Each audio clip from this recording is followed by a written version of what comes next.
Premature birth is the #1 killer of babies.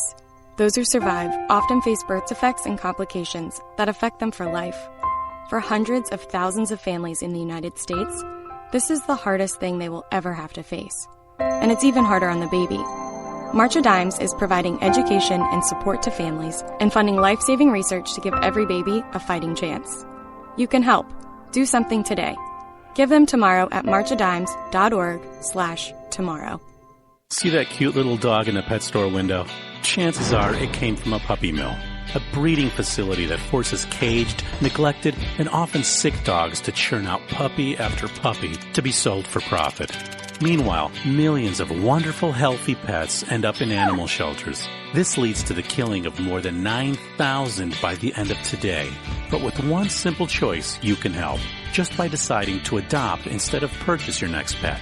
Animal shelters are full of amazing pets looking for a home. When you adopt your new best friend, not only are you saving a life, you're taking a stand against puppy mills. When your friends see the smart choice and impact you've made, they adopt their next pet and share with 5 of their friends, who share with 5 more. Before long, thousands get involved. Pet stores stop selling dogs from puppy mills, and even more lives are saved. And with your help, we can save them all. Visit bestfriends.org/puppymills to learn more. It's Thursday night, and you're grabbing drinks with some friends. Started off with a pitcher for the table, which quickly becomes 2. There's pool. And there's the photo booth. All right, everybody squeeze in. Say cheese! Followed naturally by an order of wings. And another. Can we get some extra ranch sauce?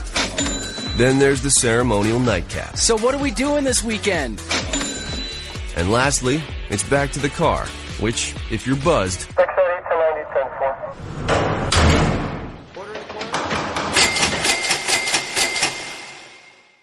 could be the most expensive night of your life. Getting pulled over for buzz driving could cost you around $10,000 in fines, legal fees, and increased insurance rates. Nothing kills a buzz like getting pulled over for buzz driving, because buzz driving is drunk driving.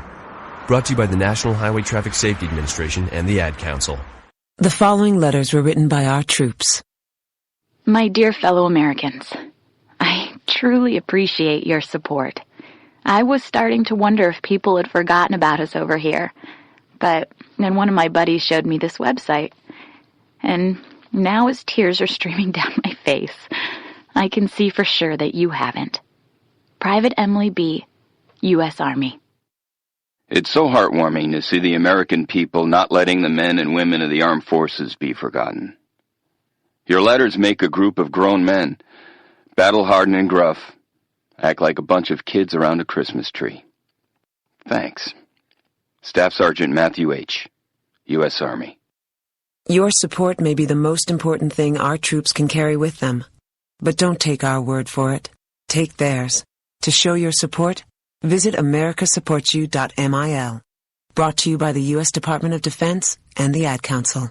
Thousands of families affected by disasters, like the recent wildfires, urgently need support. You can help the American Red Cross provide warm meals, shelter, and hope to families when they need it most.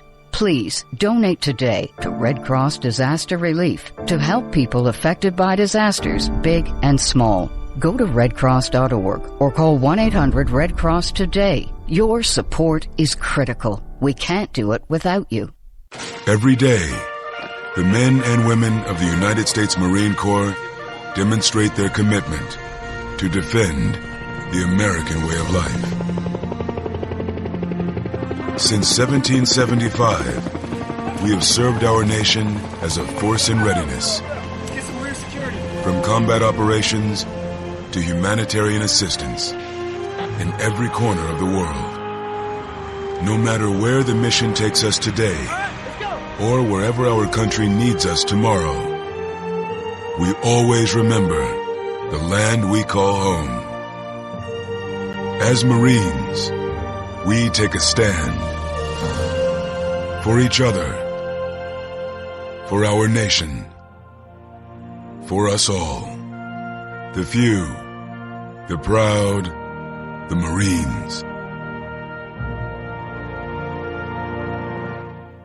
Were you born from 1945 to 1965? People born during these years are 5 times more likely to have hepatitis C. So even if you try to eat right, exercise, and take care of yourself, you could still have hepatitis C, a serious disease that's a leading cause of liver cancer. If you were born from 1945 to 65, you should get a blood test for hepatitis C. Treatments can cure this disease. Talk to your doctor about getting tested. A message from the CDC. Hello there, this is Nat King Cole, wishing you all a happy and a Merry Christmas. The joy of living is in the giving. So let's give lots of toys for tots. Since 1947, the United States Marine Corps has been helping Santa fill his sleigh, making happier holidays for deserving children right in your community. Go to toysfortots.org and learn how you can make a difference. The following program is closed captioned for the thinking impaired. Zinc Media. Feel the power of knowledge.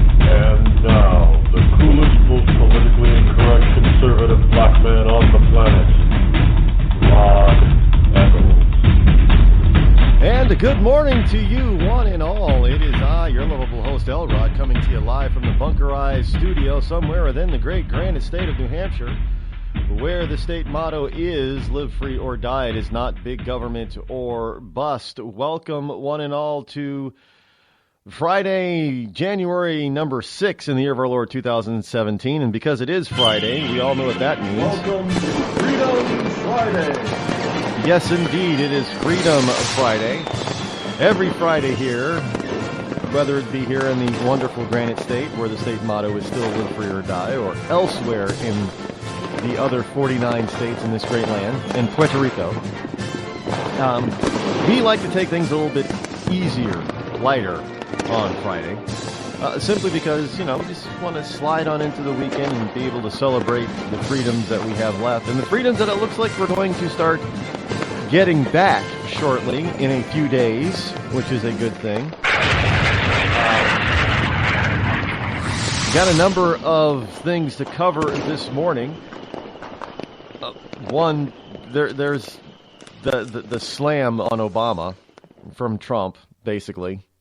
He's basically told January 20th all of Obama's foreign ambassadors are fired.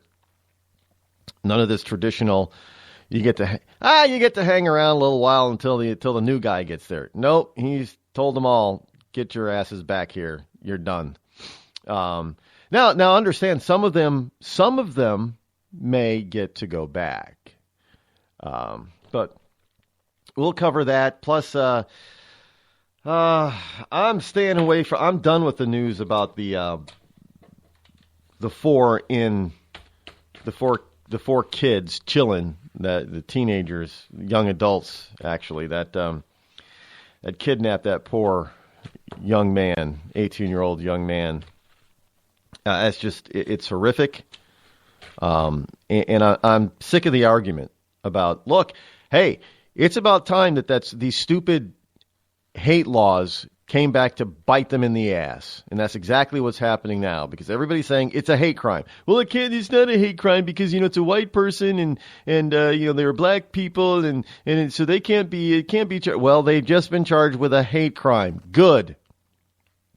I don't know how many times I've said it before. If somebody does anything criminal to you, it's not because they're doing it out of love. It doesn't matter what your thought process is. Are you telling me that if if you're doing it because you don't like the person's skin, makes the crime different from if you're doing it just because you don't like them, period. Doesn't matter what their skin is. No, you do something like this or you murder somebody, dead is dead. It doesn't matter. Crime is crime. It doesn't matter what the motivation behind the crime is. It's a crime. So this whole hate crime stuff it's a liberal thing, and it's coming back to bite them in the butt. Good. But so I'm not going to cover that anymore because everybody else is covering that ad nauseum, and it's just making me sick to even listen to it and think about it. Plus, we got some economic news that's good and bad. Some of the old Obama stuff is still hanging around. It's going to hang around for a little while. But first, speaking of economic news, I want to, I got into a little Twitter kerfuffle this morning. And I'm still amazed at how people don't really, I suppose I shouldn't be amazed why people don't fully understand economics and how it works. And Donald Trump saying that he's going to make Mexico pay for the wall. He put out another tweet saying Mexico is going to pay for the wall. And people are getting caught up on this pay versus reimbursement versus we don't have the money or versus the save and pay. Save and pay. Yeah, I this morning, I don't know if he's a liberal or a libertarian, one of the two. Talking about, well, we need to save the money for it and then pay for it. Like, well, you're about $20 trillion too late to have that kind of attitude. But here's the deal. This is a three-prong approach. By the way, most of the money has already been allocated and quote-unquote spent. In other words, it's already been spent. It just hasn't been spent, if you know what I mean. In other words, when our government allocates money for something, they already view that money as being spent, even if we don't spend it. They already view it as being spent.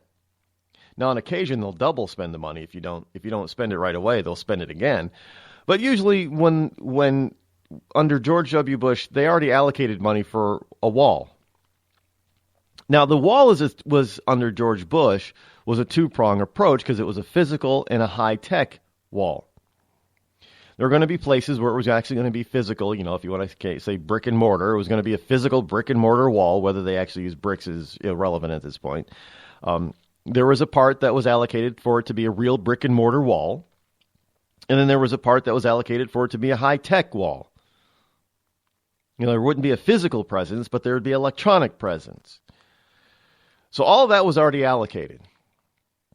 However, there's a third prong to this wall, and it's an economic prong. And Trump is basically putting up an economic barrier to companies from the USA wanting to transfer U.S. jobs to Mexico. There's an economic barrier as well, an economic wall. Now, it's not protectionism, it's realityism. And you know it's working because all of a sudden Mexico is responding. They understand the difference. They were expecting lots and lots, thousands and thousands of new jobs to come down there over the next couple of years. They were fully expecting it.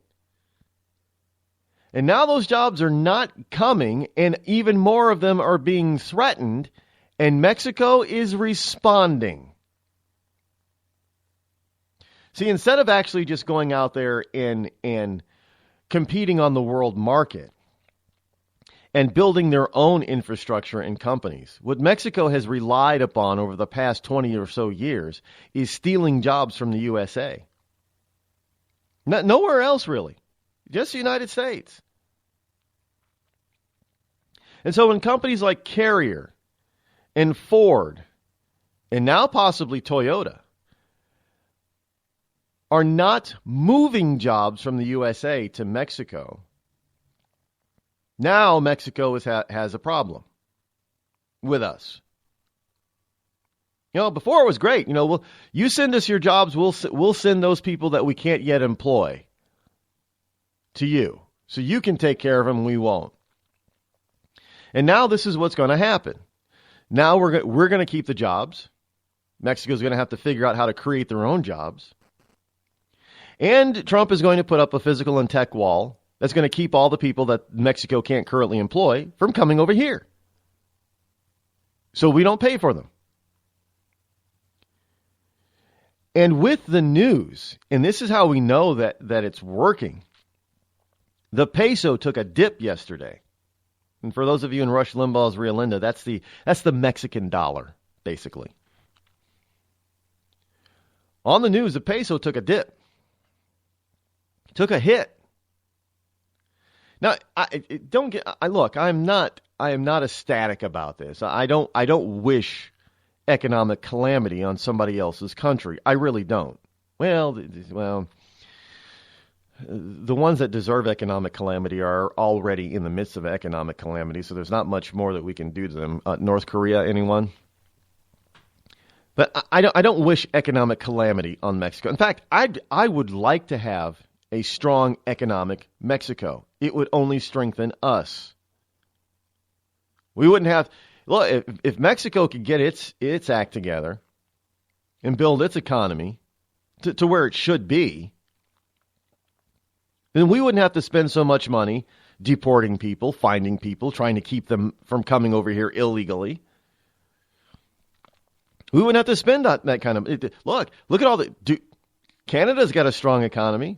Do we got to worry about Canadians illegally crossing the border into the U.S. and getting on the U.S. taxpayer dole? No. Now, if Canada was like Mexico, we'd be in trouble. But we don't got to worry about Canada. They've got their own strong, viable, world-class economy. Mexico doesn't. And Mexico thought that the best way that they could get there was to turn the United States into an economic Mexico.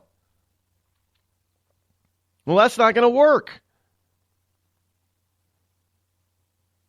Because let's face it, if people here can't find a good paying job, then I don't care how cheap this stuff is and built down in Mexico or made in Mexico and then shipped here. Nobody's going to be able to afford to buy it.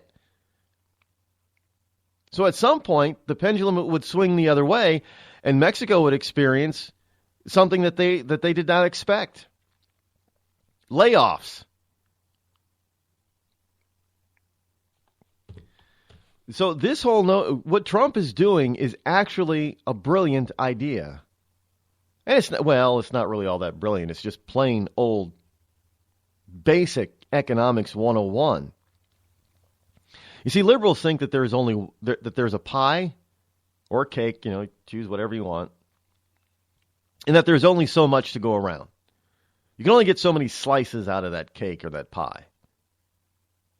Well, see, conservatives who understand economics understand that if you're going to use the pie analogy, there's not one pie. There's an endless supply of pies. And you can slice it up any way you want. All of them. Doesn't matter. Because in economics, in real economics, wealth and value is not finite, it's infinite. It's infinite. The things that we hold value today may not hold value tomorrow, and we will find something else that holds value. We'll create value in a different way. That's the way it's always been. We've gone from having, pretty little shells as currency to gold to basically fiat currency now. And at some point in the future, to the dismay of many people, we'll probably get rid of all kinds of paper currency in most of the world. It'll go digital, much like, the Bitcoin stuff. Again, I still don't fully understand Bitcoin, but I understand digital currency. We create wealth. Wealth is not actually a physical concept. It's a theoretical concept. By that I mean anything that we as a collective unit decide is wealth is wealth. Plain and simple. It used to be if you had more cows and sheep than anybody else, you were wealthy. Well, now cow and sheep herders aren't exactly considered to be rich anymore, are they? No. Because we've created different kinds of wealth. We as a collective society on this planet have decided that now currency is the equivalent of wealth. Everything's measured in currency, not cows.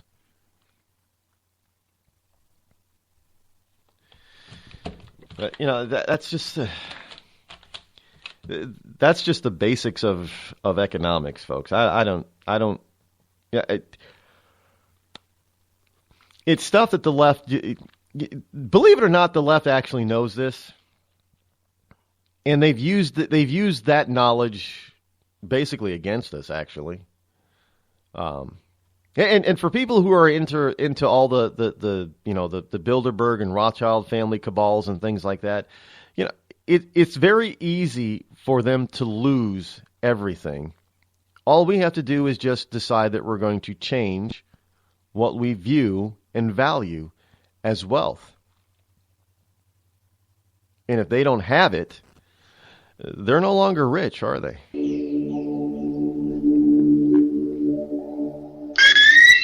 You're listening to me, your lovable host, L. Rod, here on the Rod Eccles Show. Tired of paying outrageous prices for Viagra? Well, we have great news for you. Now you can finally get Viagra at huge discounts. Healthy Man allows you to save up to $500 on Viagra. Why pay U.S. pharmacy prices of $15 per pill or more when you can get Viagra for less than $3 a pill? Call today and get 40 Viagra pills for only $99. This can cost as much as $600 at your local pharmacy. You can't afford not to call us. If you want Viagra at the lowest prices, never pay $15 a pill pharmacy prices again. Get Viagra for less than $3 a pill. Call 800-595-2614 today and save up to $500 and get 40 pills for just $99. Healthy Man is fast, easy, and affordable. Operators are waiting at 595-2614 to take your call now. Call 800-595-2614. That's 800-595-2614. Again, 800-595-2614. It started with a knock, but it wouldn't end there. What happens in the story next, many wouldn't understand, and most wouldn't believe. 5 + 2 = Perfection by Samuel Rosette Jr. is a must-read. The scriptures within are reminders of the ancient past, and yet intriguingly infuses with texts which stand on the edge of the stage of relevancy. Available online at Westbow Press, Amazon, Books A Million, Barnes & Noble, and SamuelRosetteJr.com. We've all heard of male enhancement, but now there's an expert on true male enhancement in the areas that really count. In Herb Ellis's book, Husband 2.0, Real Male Enhancement, you'll find answers to questions like, why doesn't she want to have sex? A quick start, quick results workout guide, plus what you can do as a side hustle to make money now. With all the great tips in this book, every man can benefit. Get the book, Husband 2.0, Real Male Enhancement, on Amazon.com. You know, a couple of weeks ago, a long-haired young person came into our bank and said to me, I bet you won't lend me money to buy an electric guitar. Well, he was making $100 a week, and he was over 18, and I said, I bet you I will lend you money to buy an electric guitar. And I did. So what happens? The punk gets busted for possession of dangerous drugs, and we're out $350. There's one thing about kids nowadays. You don't have to give them credit. Universal Bank. We trust you. About as far as we can throw you.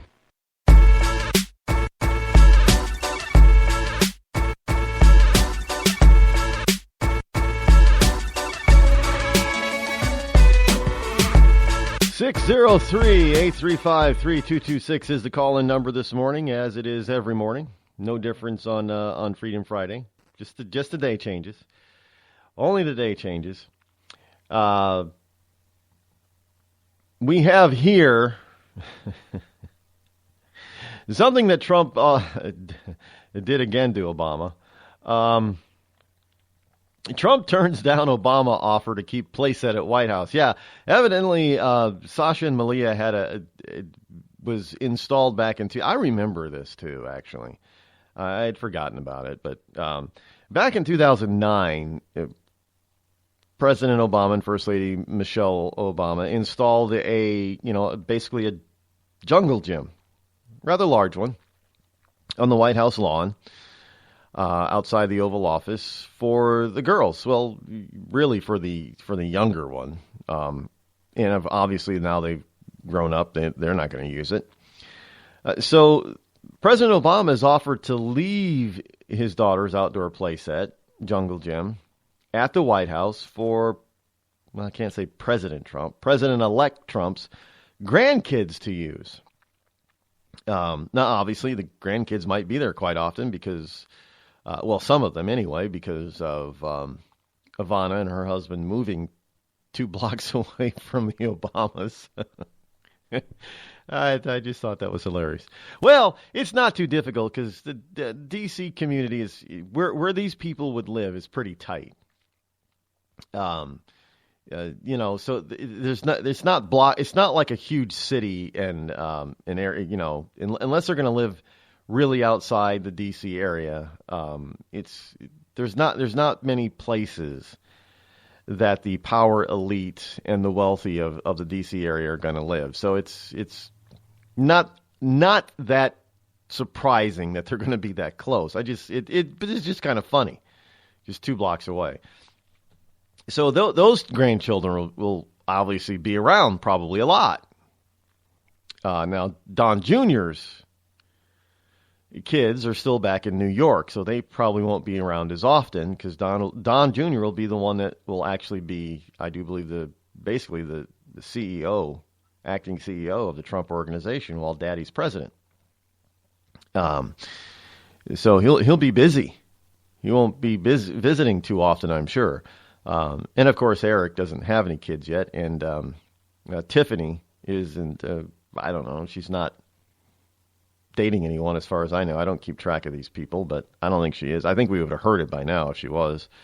And obviously, Barron is only 9 or 10, so he's got a few years yet. Thankfully, by the way, all this stuff surrounding Barron Trump has died down and gone away. That was I think the left probably got slapped enough on that one, and they quickly let go of the stories about little Barron possibly having autism or what have you. I mean, it was at that particular when that stuff was hitting and people were making fun of this kid, and it was awful.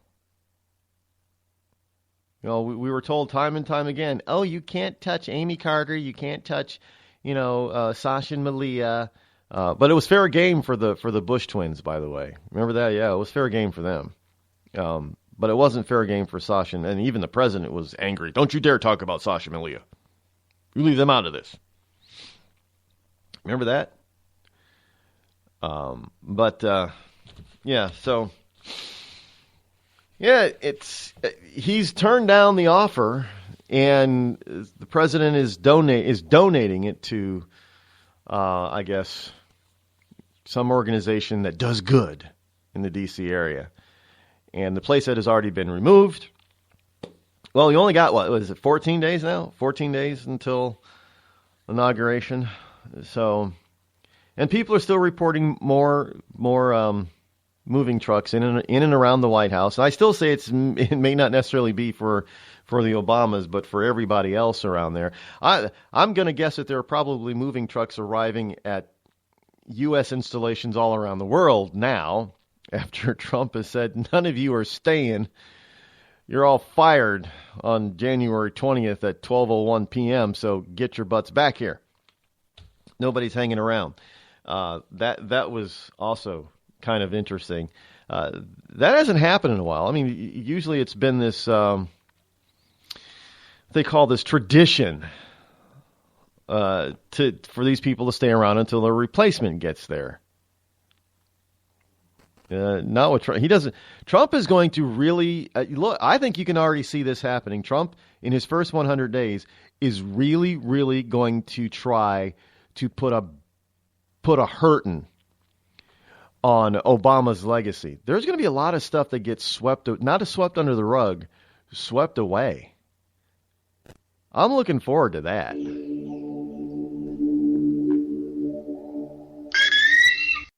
The Red Cross responds to nearly 66,000 disasters every year, most of them house fires. Red Cross President and CEO Gail McGovern says you need to develop an evacuation plan and practice it, especially with your children. It takes just 2 minutes for a home to be engulfed in flames. Practice those drills. We all think our kids know what to do. They don't. We need to teach them. We have started a large campaign where we're going into vulnerable communities and helping install smoke alarms. Already 92 lives were saved, and 4 of those lives were saved by a 5-year-old girl who remembered what we taught them during these fire drills, and she got her family out. We also have a slew of free apps that people can download onto their smartphones. It's what to do in every kind of disaster you can imagine, how to prepare and how to recover. To help support all the Red Cross does and to make a financial donation, go to redcross.org. That's redcross.org.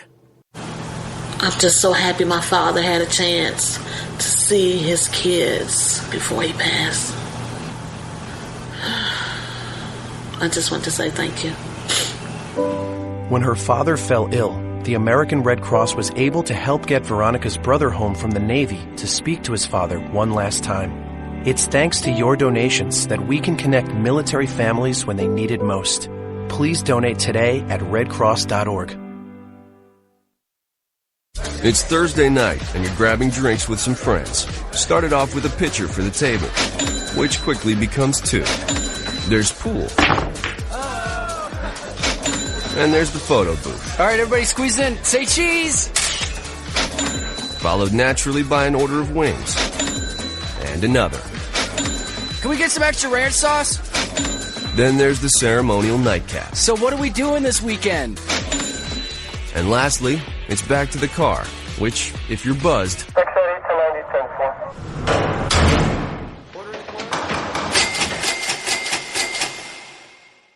could be the most expensive night of your life. Getting pulled over for buzz driving could cost you around $10,000 in fines, legal fees, and increased insurance rates. Nothing kills a buzz like getting pulled over for buzz driving, because buzz driving is drunk driving. Brought to you by the National Highway Traffic Safety Administration and the Ad Council. Every day, the men and women of the United States Marine Corps demonstrate their commitment to defend the American way of life. Since 1775, we have served our nation as a force in readiness. From combat operations to humanitarian assistance in every corner of the world. No matter where the mission takes us today, or wherever our country needs us tomorrow, we always remember the land we call home. As Marines, we take a stand for each other, for our nation, for us all. The few, the proud, the Marines.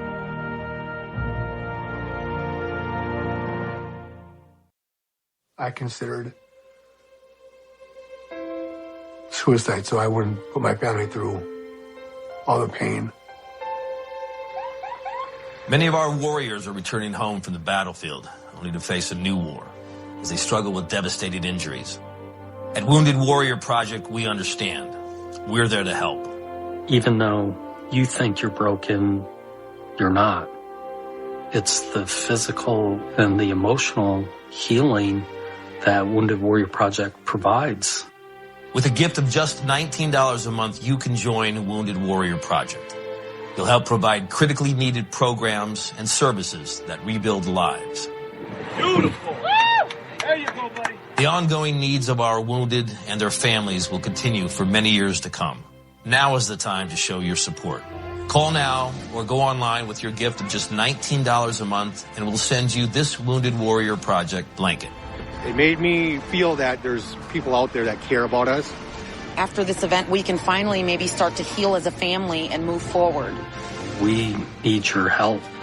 The families are hurting. For many of our wounded heroes, the greatest casualty is being forgotten. That's why your gift of just $19 a month is so important. Please call or go online right now. Warning. Listening to the Rod Eccles Show by the idiot left may cause outrage, fear, a need for safety pins and or spaces. If you experience any of these symptoms or are allergic to truth, tune in and learn something, Snowflake.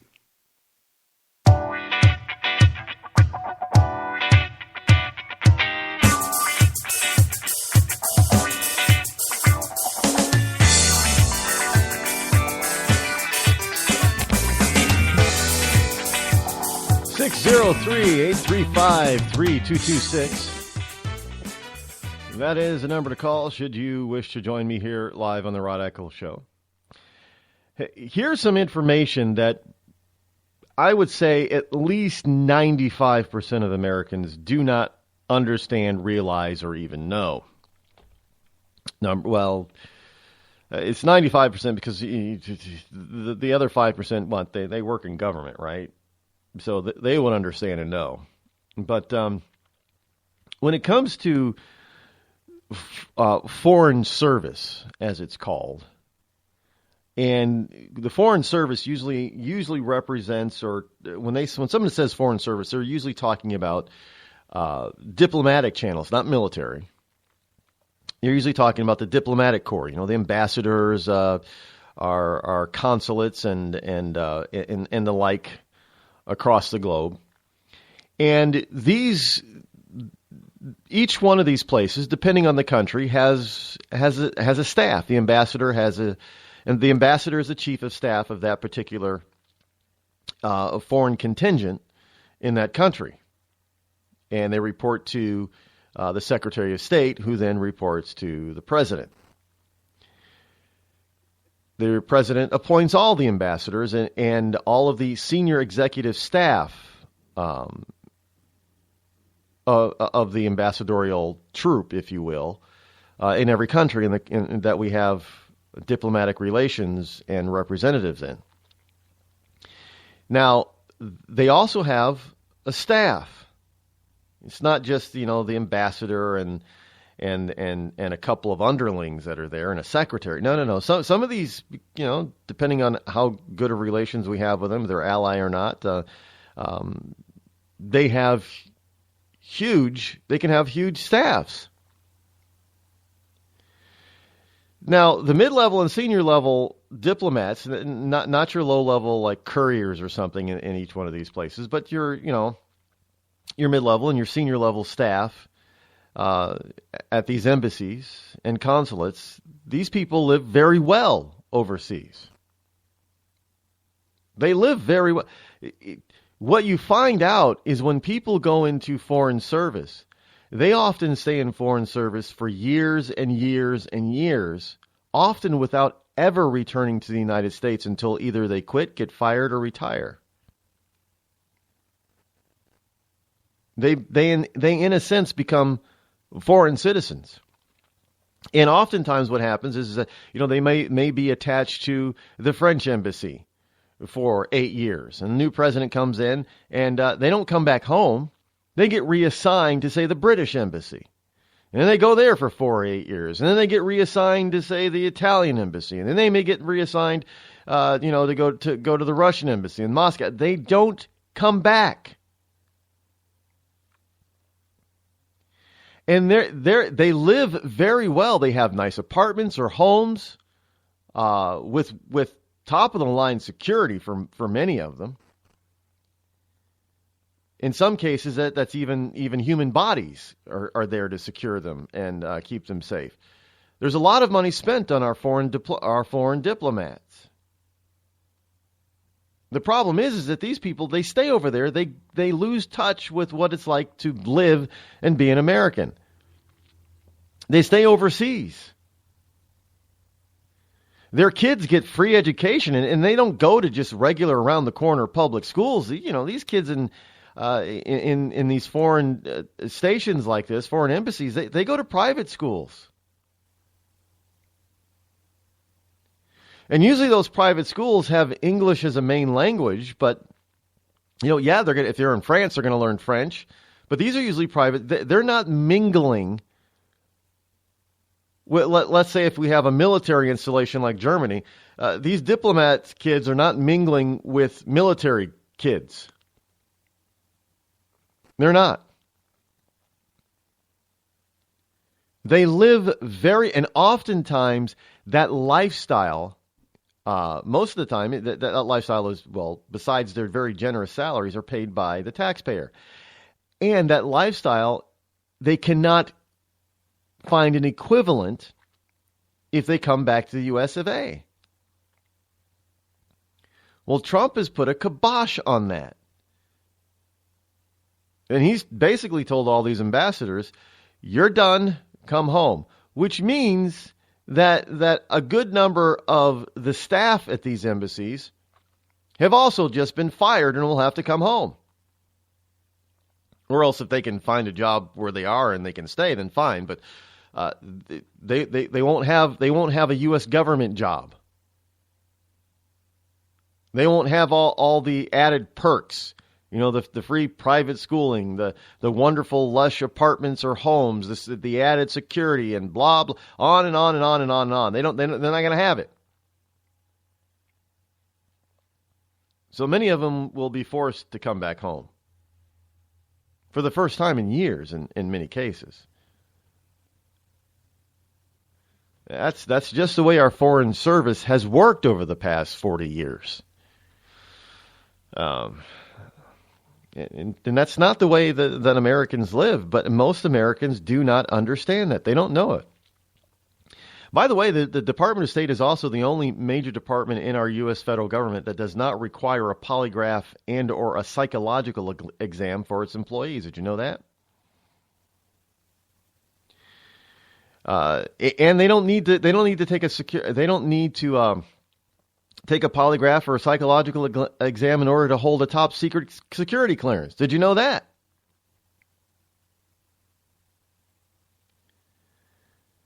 A few liaison positions, however, for its employees that hold a top secret security clearance require a polygraph exam and or a psychological exam. Most positions don't. These people that work that are not the appointed servants of the Department of State are known as Foreign Service generalists or specialists.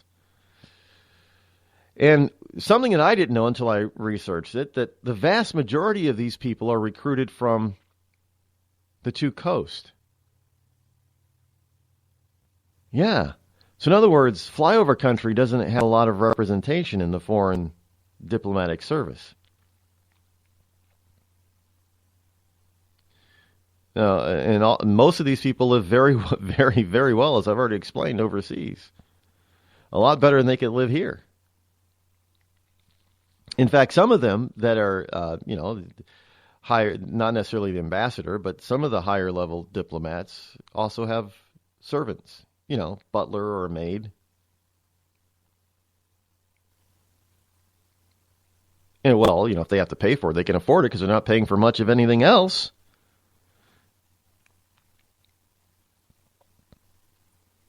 Plus, the wonderful government benefits and the wonderful government retirement that these folks get. So, a lot of them will be changing jobs. Many of them will be forced to come back home. And things will be different. Now, I don't know, some people are saying it could damage diplomatic relations, especially in places that it's more touchy. It's called a transition. Everybody has a transition. Governments have transitions. It can happen.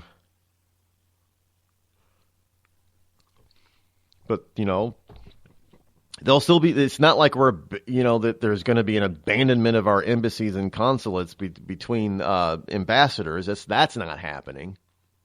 And I know that's what some of the left are trying to already say. Oh my God, there's not gonna be any representation in any of these countries for weeks or months.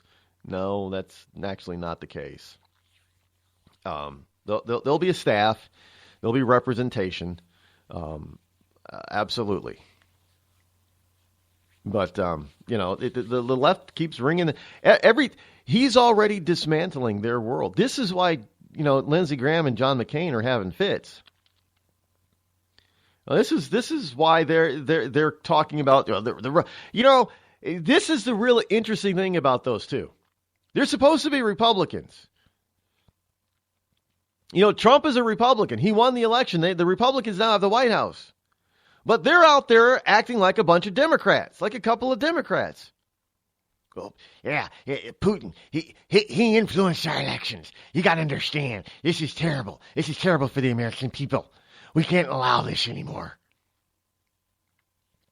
He put Trump in the White House. And of course, the new news is that we've intercepted some diplomatic cables and stuff from Russians, and Russian diplomats all around the world are applauding and congratulating each other on the Trump win. The reality is, no, they're not congratulating themselves over getting Trump into office. I've read some. I mean, that's just a bunch of BS. I've read some. So, they posted some of that stuff online, and that is not what they're saying. The only person who's probably not really celebrating so much, believe me, is Putin. I've mentioned this before. Putin doesn't know what Trump is like. He knew what Hillary was like, and he knew that he could play her like a fiddle, a Stradivarius violin, just like he did with Obama. If anything, he was kind of hoping that it was going to be Hillary. Now, I don't know about the rest of the Russian diplomatic corps, but I know Putin is not all that ecstatic about Trump.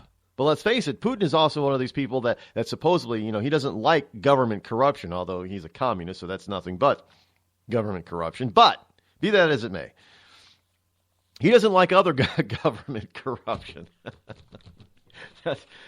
So, anyway, yeah. And speaking of which, Lindsey Graham and John McCain. Yeah, actually, there's a lot of people in D.C. that are having hissy fits. Well, one of the things is that makes Trump so different. In his difference really comes out in his Twitter feed, and basically, I got a story here. The title of the piece is Trump's Twitter feed traumatizes Washington, D.C. The tweets unnerve me, says Trent Lott. And we've often seen some of the other some of the moderate Republicans and a lot of the Democrats having hissy fits about Trump's tweets. They don't know what to do about this guy when it comes to this kind of stuff. Because he lets it fly. He doesn't moderate his tone at all. He just lets it fly. And they don't know how to work with that. Because, because he's doing it out in public. See, what we do know is that most of these people, they hobnob it. They, on both sides of the political aisle, they hobnob after hours. They go to all the same parties and events and stuff, and the cameras are usually not at these places, so we don't usually see these people together.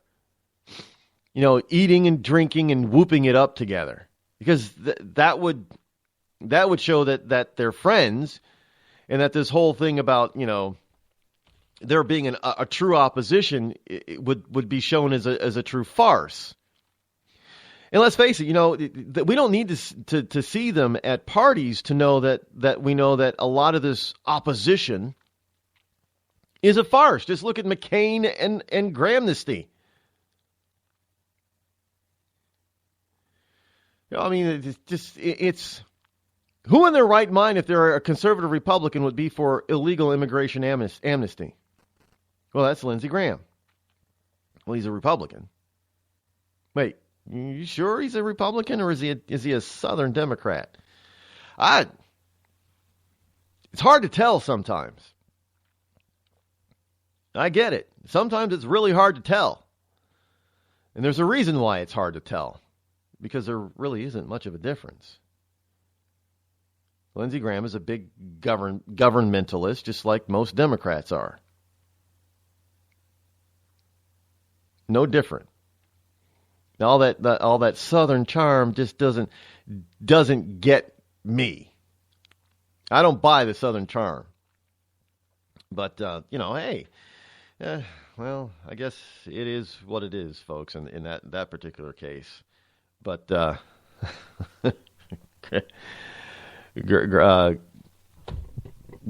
and McCain, they're just beside themselves that they can't even undo what the American people have done. And that's the American people have given themselves a Christmas gift by electing Donald Trump to be their president.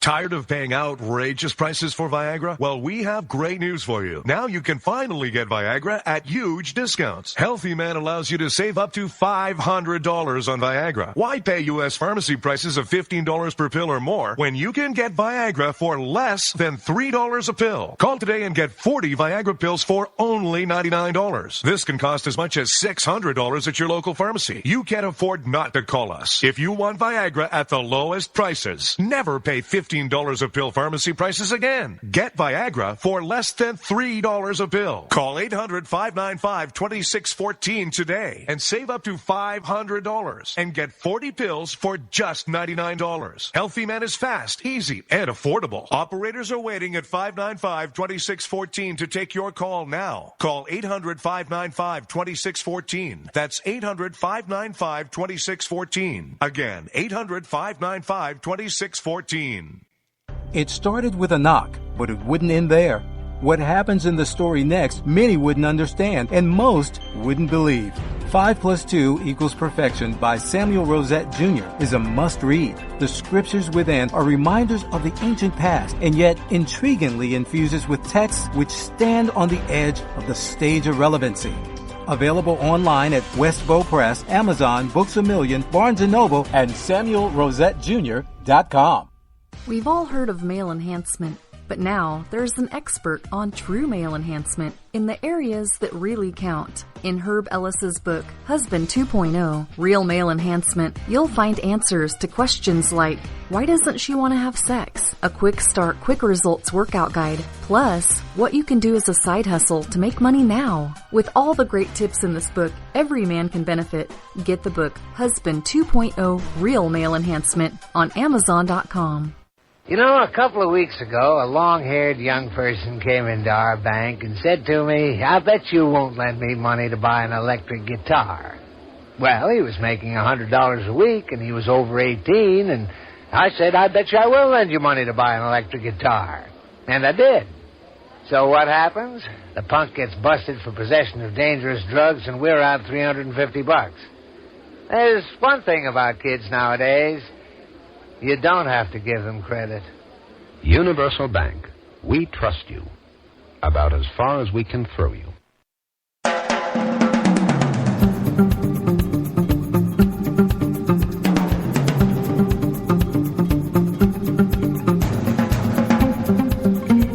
The one reason why they're so upset with Trump about Twitter is Trump knows how to use it. And you know, even in his advanced age, which Trump is 70, many of the other congressional leaders in the Senate and in the House, they're too damn old to know how to use it properly. I mean, seriously. I mean, these, you know, a lot of them, they don't have any clue about how to use Twitter. Sure, they may post from time to time, but they don't know how to effectively use it. Trump knows how to effectively use it. So, in any case, you know, You know, this hacking stuff is just ridiculous, first of all. I mean, anybody who really just logically tries to understand this from a logical and truthful standpoint about the election, we know that the Russians, let's just say the Russians did hack the Podesta emails, of which would have been easy since Podesta was out there telling everybody the password was actually the word password. You know, and frankly, even if he didn't tell anybody, do you want to know the most popular password in the world? The most popular password in the world is the word password. So if your password to anything that you have is password, you're an idiot and you need to change it.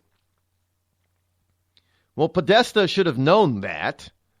Obviously, he didn't. Or he was too lazy, or maybe he left it that way on purpose. I don't know. I wouldn't put anything past those people. So it wouldn't have been hard. There would be no hacking skills at all. I think the first thing most hackers do, even amateur hackers, when they want to try to get into somebody else's account for whatever reason, is they type in the most common passwords known to man. And the number one is password. I mean, it's just ridiculous. So they wouldn't have had to hack. All they would have had to do is just enter the word password, and they got into his. That's not a hack. That's not hacking. And notice the hack really all it did was expose all the potentially illegal stuff that was going on the Democratic side anyway. That the press probably should have known about, and even after they did know about it, didn't want to report on it. So there was no Russian influence in order for the Russians to hack our elections, and that's another misnomer. They didn't hack the elections. Let's just say it is unequivocally 100% proven that they did it. Well, they didn't hack the elections. They hacked Democratic emails. Because in order to hack the elections, they would have had to get into all 50 secretaries of state for each state into their systems in order to change the data and the numbers. They didn't do that. As a matter of fact, we already know that at least two states, Georgia especially, was hacked, or they tried to hack. Not the Russians, but our own government. Homeland Security tried to 3 times. Well, it was at least 3 times, I think. The Georgia's. I don't hear McCain or Lindsey Graham complaining about that. But I'm telling you, you can't make this stuff up, folks. You just cannot make this stuff up. Well, you know, stupid is as stupid does, I guess. And what the problem is that even though we have such a lax educational system, is that people are not so stupid anymore. When it comes to these wonderful, they're not buying a lot of this garbage anymore. And that has got a lot of them on the left and in the center, like McCain and Graham, worried, scared. It's got them worried and scared because they're losing control. They're losing power, as they shouldn't have had it in the first place. I mean, the power belongs to the people, not to the elitist. Plain and simple. Well, that's the way it works best, is when the people actually have the power, not when the elitist politicians have the power. Don't doubt me on that.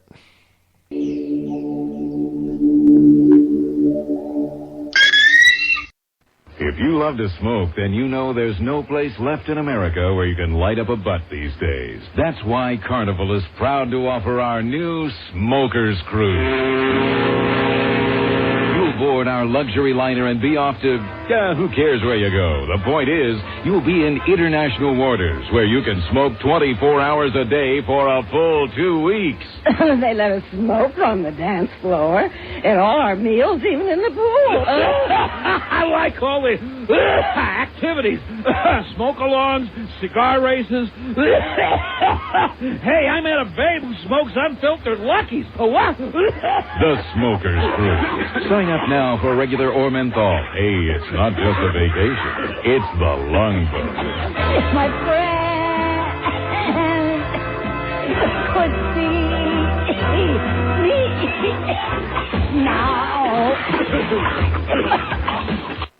The Red Cross responds to nearly 66,000 disasters every year, most of them house fires. Red Cross President and CEO Gail McGovern says you need to develop an evacuation plan and practice it, especially with your children. It takes just 2 minutes for a home to be engulfed in flames. Practice those drills. We all think our kids know what to do. They don't. We need to teach them. We have started a large campaign where we're going into vulnerable communities and helping install smoke alarms. Already 92 lives were saved, and 4 of those lives were saved by a 5-year-old girl who remembered what we taught them during these fire drills, and she got her family out. We also have a slew of free apps that people can download onto their smartphones. It's what to do in every kind of disaster you can imagine, how to prepare and how to recover. To help support all the Red Cross does and to make a financial donation, go to redcross.org. That's redcross.org.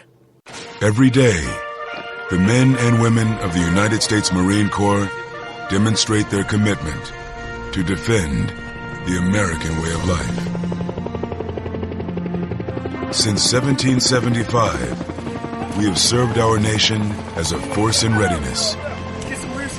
From combat operations to humanitarian assistance in every corner of the world. No matter where the mission takes us today, or wherever our country needs us tomorrow, we always remember the land we call home. As Marines, we take a stand for each other, for our nation, for us all. The few, the proud, the Marines. The following letters were written by our troops. My dear fellow Americans, I truly appreciate your support. I was starting to wonder if people had forgotten about us over here, but then one of my buddies showed me this website, and now as tears are streaming down my face, I can see for sure that you haven't. Private Emily B., U.S. Army. It's so heartwarming to see the American people not letting the men and women of the armed forces be forgotten. Your letters make a group of grown men, battle-hardened and gruff, act like a bunch of kids around a Christmas tree. Thanks. Staff Sergeant Matthew H., U.S. Army. Your support may be the most important thing our troops can carry with them. But don't take our word for it. Take theirs. To show your support, visit americasupportsyou.mil. Brought to you by the U.S. Department of Defense and the Ad Council. On the battlefield, there's a saying America's military men and women live by. Never leave a fallen warrior behind. Ever. Off the battlefield, Wounded Warrior Project operates with the same goal. We leave no warrior behind. Wounded Warrior Project is a non-profit organization created to help our men and women returning home with the scars of war. Whether those scars are physical or mental, we're here to make sure that they heal.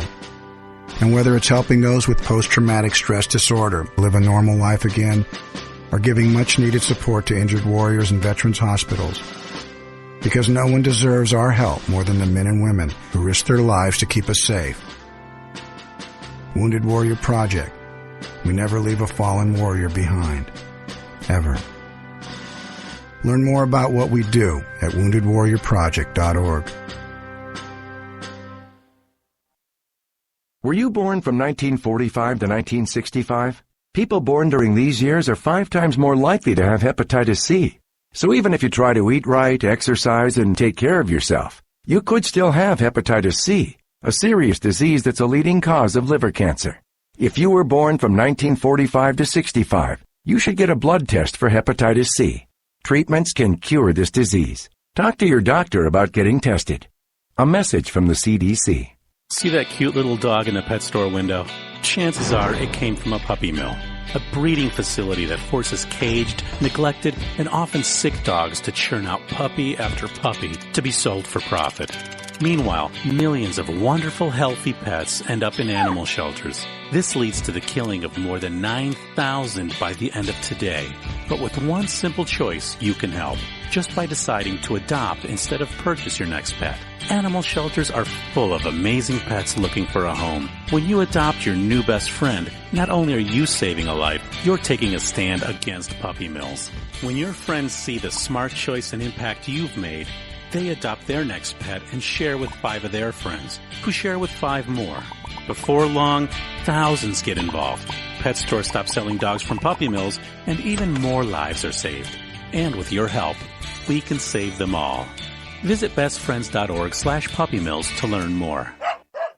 Thousands of families affected by disasters, like the recent wildfires, urgently need support. You can help the American Red Cross provide warm meals, shelter, and hope to families when they need it most. Please donate today to Red Cross Disaster Relief to help people affected by disasters, big and small.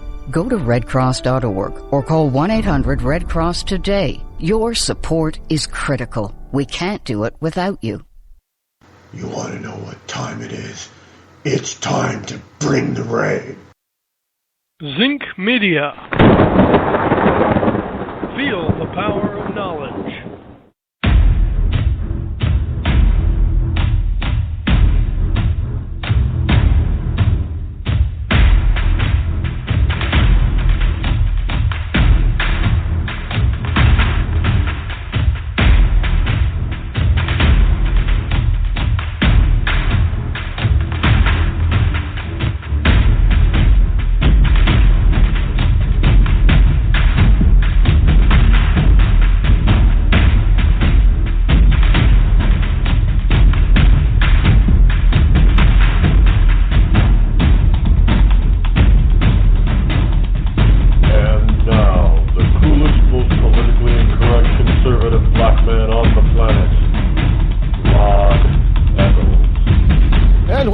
It is I, your lovable host, Rod, coming to you live from the Bunkerized Studio within the great Granite State of New Hampshire, where the state motto is still live free or die. It is not big government or bust on this Friday.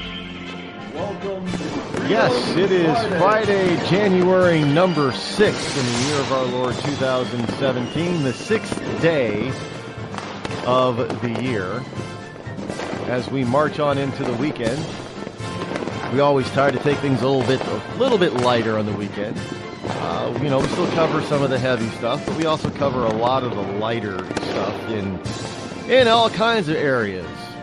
In not just politics, but in politics and current events, but in science and entertainment and pop culture and all that kind of stuff. So whatever you might be interested in, believe it or not, I might be interested in it as well. I have various interests. I'm what does Shrek say? I'm like an onion. Layers. Onions have layers. I have layers. Ogres have layers. So, yeah, I'm not stinky like an onion, but I have layers. That was a hilarious analogy in that movie. Speaking of pop culture, by the way, the phone number for you to call should you wish to join in on the frivolity here on the program this morning and talk about just about anything that you want, just keep it clean, please, is 603-835-3226.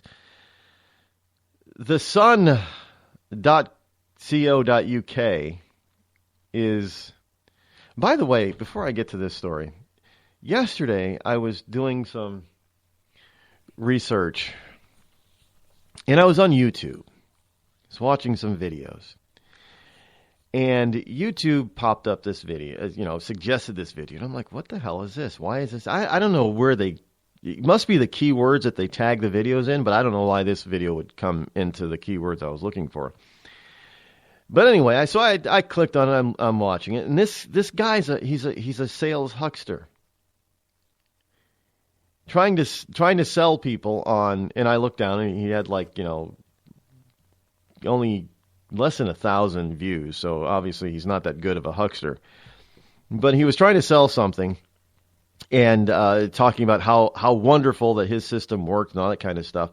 And then he went on to say, all you have to do if you want to get from or is just follow the URL down below, and I'll get to it. And I'm like, URL? Follow the Did he just say URL for URL? No. I have never heard anybody who's legit and who's serious say URL for URL. It's not a word. Look, you got to be, even on YouTube, there are the hucksters, and some of these hucksters are obviously not any good. I couldn't believe I watched 2 minutes of that, but he got to that point. He's like, just follow the URL down below, and we'll get you all the information. Blah blah blah. And I'm like, wait, what? URL? That's what caught my attention is when I wasn't even fully paying attention to what he was selling. I have no idea what he was trying to sell. I really don't. But I do remember that, calling the URL URL. Anyway, the sun.co. Notice I didn't say co. Here's how he would pronounce it, I guess. The sun.co.uk. I can't believe these people. Anyway, the sun.co.uk, basically the sun.com, British publication, obviously. They're reporting this. George Michael. There's now a George Michael death probe by their major crimes unit. And they're going to quiz his lover Fadi Fawaz over fears star was killed by drug overdose. The singer's lover, Fadi Fawaz, however you want to pronounce it, will also be quizzed again by elite detectives over fears the singer was overdose. Now, wouldn't they have picked that up in an odd? Weren't we told that it was George Michael died of heart failure? Well, wouldn't they have picked up the overdose in an autopsy? And wouldn't they know the cause of death was heart failure because they did an autopsy? I know. Well, maybe they don't have the same procedures, forensic procedures in England as they do here. I mean, there I go again, assuming the entire world is like the United States. But it would seem to me like you would really want to know. Why the man died at 53 when he seemed to be in very good health. He wasn't overweight, wasn't fat, and he seemed to be in good health. Although I haven't seen George Michael, and I don't know what he actually. Looking at pictures of him, recent pictures of him, I wouldn't have recognized him as being George Michael. To tell you the truth, I mean, not that he aged badly, but he just aged differently. He doesn't look like the same guy. To me, anyway. I don't know. So, yeah, maybe to his fans he was, but by the way, he's a Brit of Greek descent, which is why he had all that dark hair. I guess I don't know. I mean, I'm just used to him having full head of hair, not being short cropped. But that's just me. Like I said, I don't pay attention to these celebrities all that closely. But that's the story. Look, I mentioned that before. I thought that George Michael it was a drug problem. And now it looks like that may be the case. And they're looking into it. Now, is this going to end up being like a Michael Jackson thing?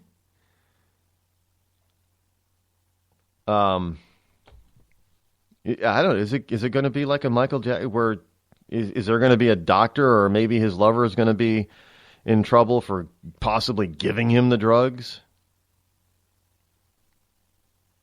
I just don't understand. All these people die of drug overdoses. All these famous celebrities die of drug overdoses. And yet you get the new celebrities come along, and you get some of these kids who want to emulate them, and they fall into the same trap. I don't understand what is somebody, explain to me, Lucy, the lure of illicit drugs. I don't get it. Me, myself, I take the logical approach. I'm scared to death to knowingly try any of that crap because it could kill me the first time I use it. I've always felt that way. Even back, when I was a teenager and in my 20s, when you think that you're an immortal, even then I was afraid to do that stuff. I don't get the allure. I just don't. I try to understand it, but I just can't. I don't. Well, if people want to kill themselves, I guess it's quite all right. But I don't get the allure of the whole drug thing. I know there are a lot of people that like pot, marijuana, the Jane, grass, weed. I guess I can understand that because it's kind of like tobacco. They call it wacky tobacco instead. I guess I kind of, get a little bit of a high, I guess. I've tried it a couple of times. Didn't do anything for me. You didn't inhale, Rod. Well, unlike Bill Clinton, I did inhale because every time I tried it, I hacked up a lung, basically. When you try to smoke for the first time or you accidentally inhale when you don't normally smoke. Or for those of you who smoke cigars on a regular basis, at least once or twice in your cigar smoking life, you accidentally inhale a cigar smoke. Man, that's a mistake that you quickly learn not to repeat. Well, I did once. I've inhaled cigar smoke by accident twice. The second time was really bad, and I have never done that again. Because, man, you cough and cough, your lungs burn, you hack. But that's kind of like what pot is, smoking pot. And I know people who smoke pot, who smoked it for a while, for years now. I mean, they don't do it every day, but they've smoked it for years, and they inhale, and they still cough up a lung. So that's how I know I inhaled it. And it didn't do anything for me. I didn't notice any difference. I don't know what the whole allure of pot is in the first place, but okay. But I definitely don't, but it's not going to kill you. All these other drugs have the potential to kill you the first time you use it.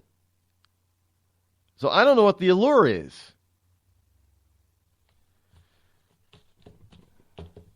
And if you've never accidentally inhaled cigar smoke from a cigar, while smoking a cigar, don't do it.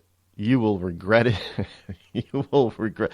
Well, maybe you should do it just once, because I'm sure if you're smarter than I am, you will never do it again.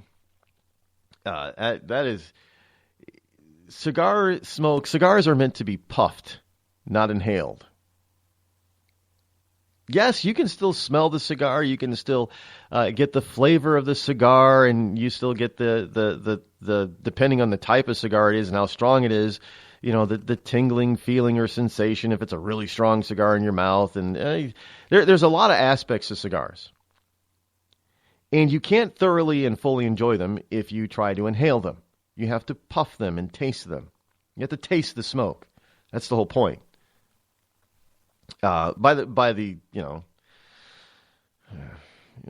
For cigarette smokers, it's kind of the opposite. It's about inhaling and getting the sensation down in your chest, not necessarily tasting it. I don't see anybody, running around talking about the different vintages of cigarettes. Oh, this cigarette has just a wonderful aroma and flavor, and it has a smokiness of burnt honey and cherries. And yeah, I mean, cigars are kind of like wine. When the people try to describe what a cigar tastes like, it's often they try to make it sound like a wine. This wine has a flavor of coffee and cherries. And I'm like, what? Really? Yeah, but that's how they describe it. Cigars can be like a fine wine, too. And you don't inhale that, because you won't be paying attention to the flavor if you do. Anyway, L.com. Maybe that's why he called it Earl, because we say com, not C-O-M. You know, maybe that's it, I guess. But we don't say co. Well, actually, some people do, which is really confusing, because if you're not very precise when you say co, it comes out like you're saying com. But anyway, L magazine, L.com. I brought you the story of, who was it, the first, was it Vanity? Beauty Boy? First cover boy? It was CoverGirl. CoverGirl had their first cover boy.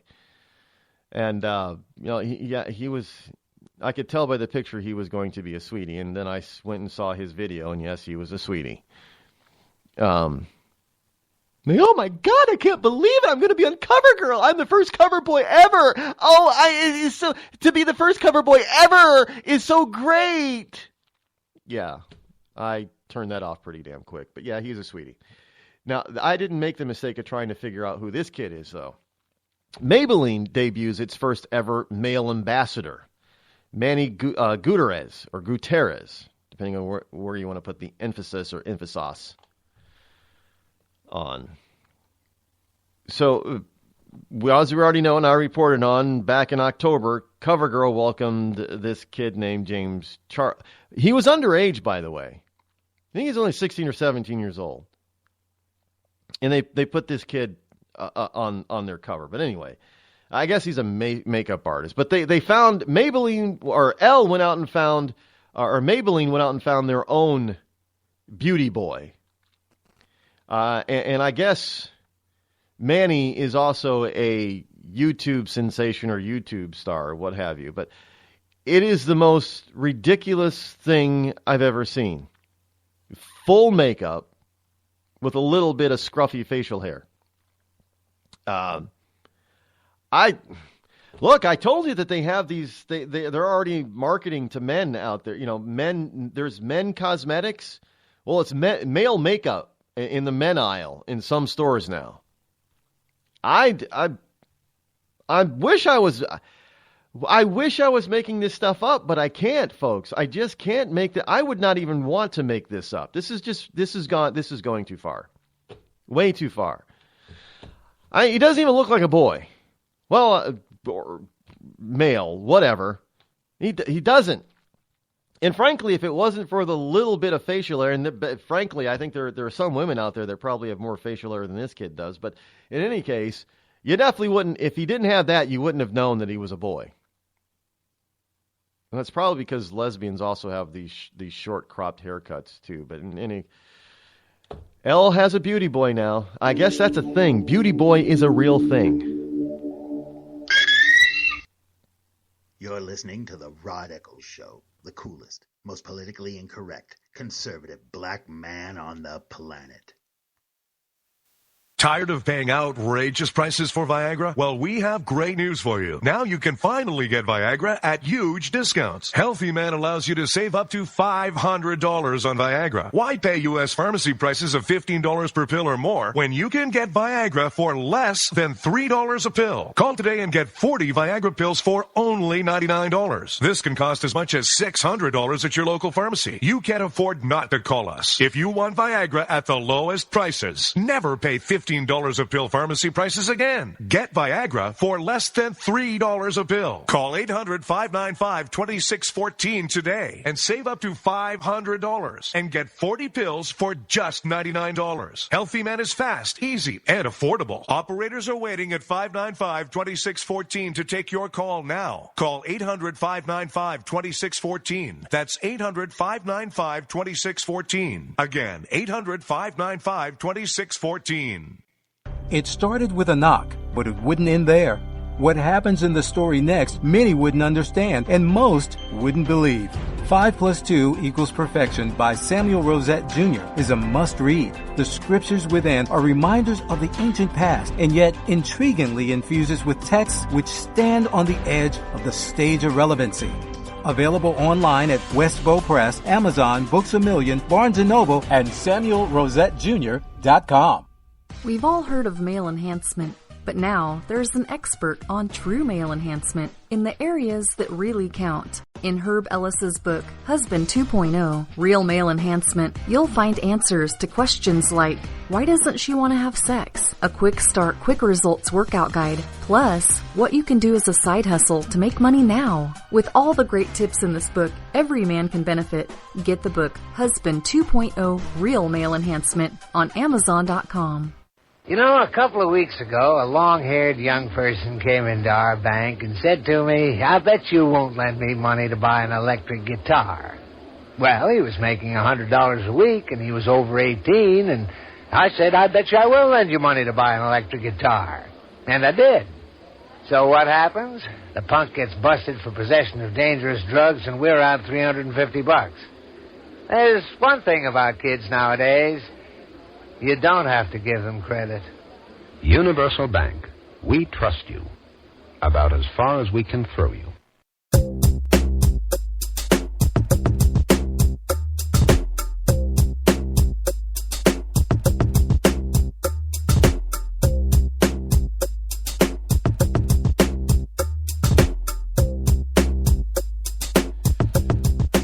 Six 603-835-3226 is the number.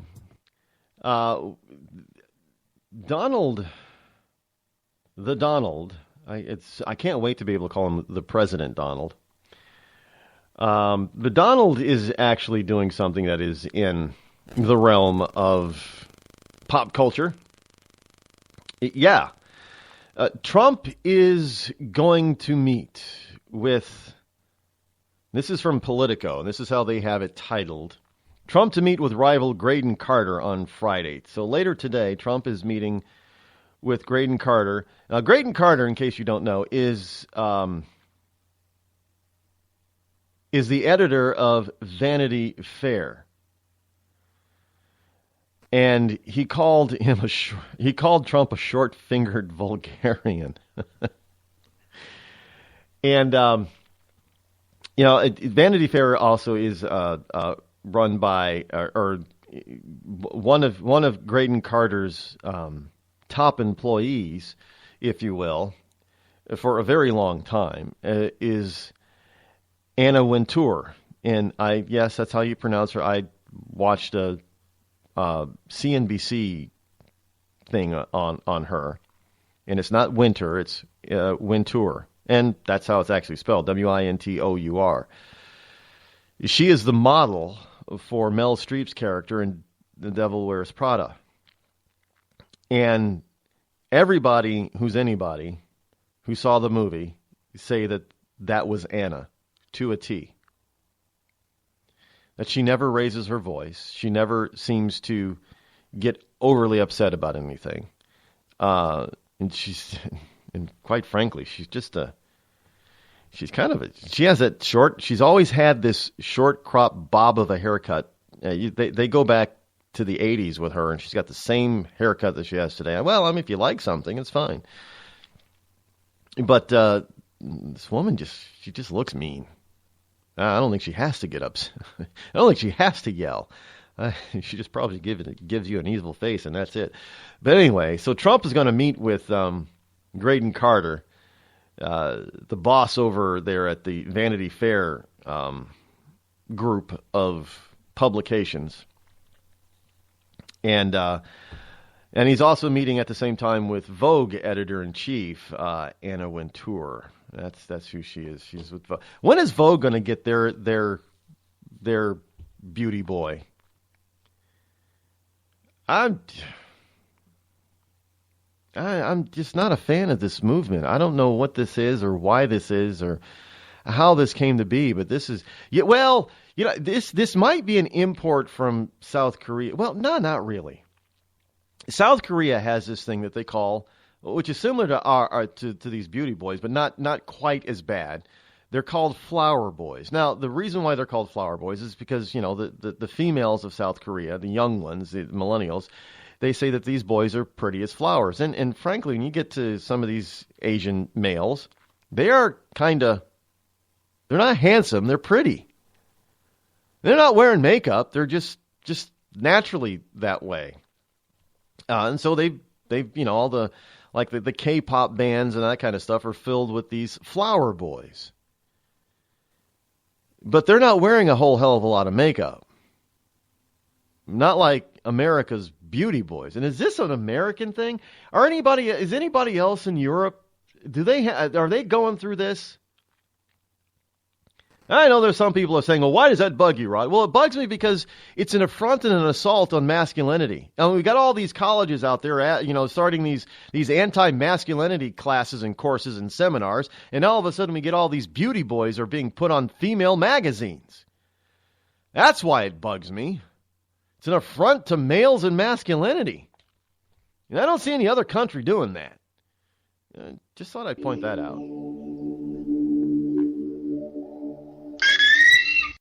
The Red Cross responds to nearly 66,000 disasters every year, most of them house fires. Red Cross President and CEO Gail McGovern says you need to develop an evacuation plan and practice it, especially with your children. It takes just 2 minutes for a home to be engulfed in flames. Practice those drills. We all think our kids know what to do. They don't. We need to teach them. We have started a large campaign where we're going into vulnerable communities and helping install smoke alarms. Already 92 lives were saved, and 4 of those lives were saved by a 5-year-old girl who remembered what we taught them during these fire drills, and she got her family out. We also have a slew of free apps that people can download onto their smartphones. It's what to do in every kind of disaster you can imagine, how to prepare and how to recover. To help support all the Red Cross does and to make a financial donation, go to redcross.org. That's redcross.org. I'm just so happy my father had a chance to see his kids before he passed. I just want to say thank you. When her father fell ill, the American Red Cross was able to help get Veronica's brother home from the Navy to speak to his father one last time. It's thanks to your donations that we can connect military families when they need it most. Please donate today at redcross.org. It's Thursday night, and you're grabbing drinks with some friends. Started off with a pitcher for the table, which quickly becomes 2. There's pool. And there's the photo booth. All right, everybody squeeze in. Say cheese! Followed naturally by an order of wings. And another. Can we get some extra ranch sauce? Then there's the ceremonial nightcap. So what are we doing this weekend? And lastly, it's back to the car, which, if you're buzzed,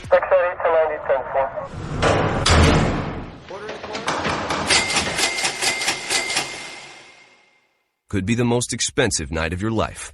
Getting pulled over for buzz driving could cost you around $10,000 in fines, legal fees, and increased insurance rates. Nothing kills a buzz like getting pulled over for buzz driving, because buzz driving is drunk driving. Brought to you by the National Highway Traffic Safety Administration and the Ad Council.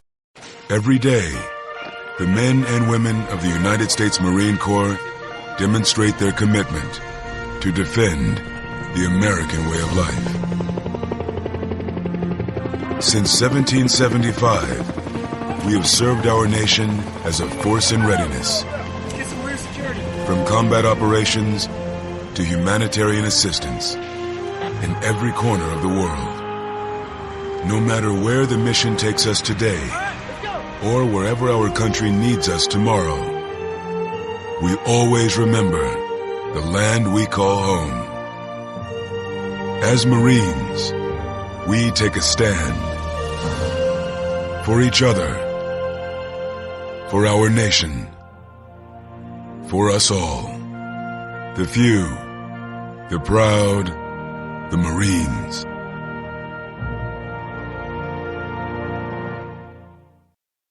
I considered suicide so I wouldn't put my family through all the pain. Many of our warriors are returning home from the battlefield, only to face a new war as they struggle with devastating injuries. At Wounded Warrior Project, we understand. We're there to help. Even though you think you're broken, you're not.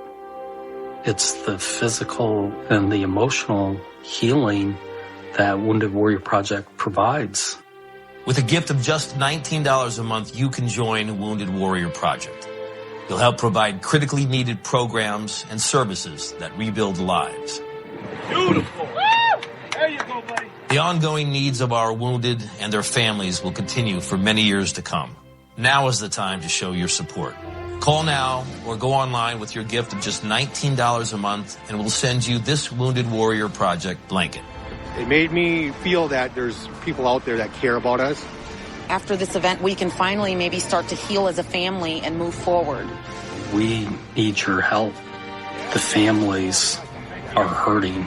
For many of our wounded heroes, the greatest casualty is being forgotten. That's why your gift of just $19 a month is so important. Please call or go online right now. I'm not Rod Eccles, and I approve this message.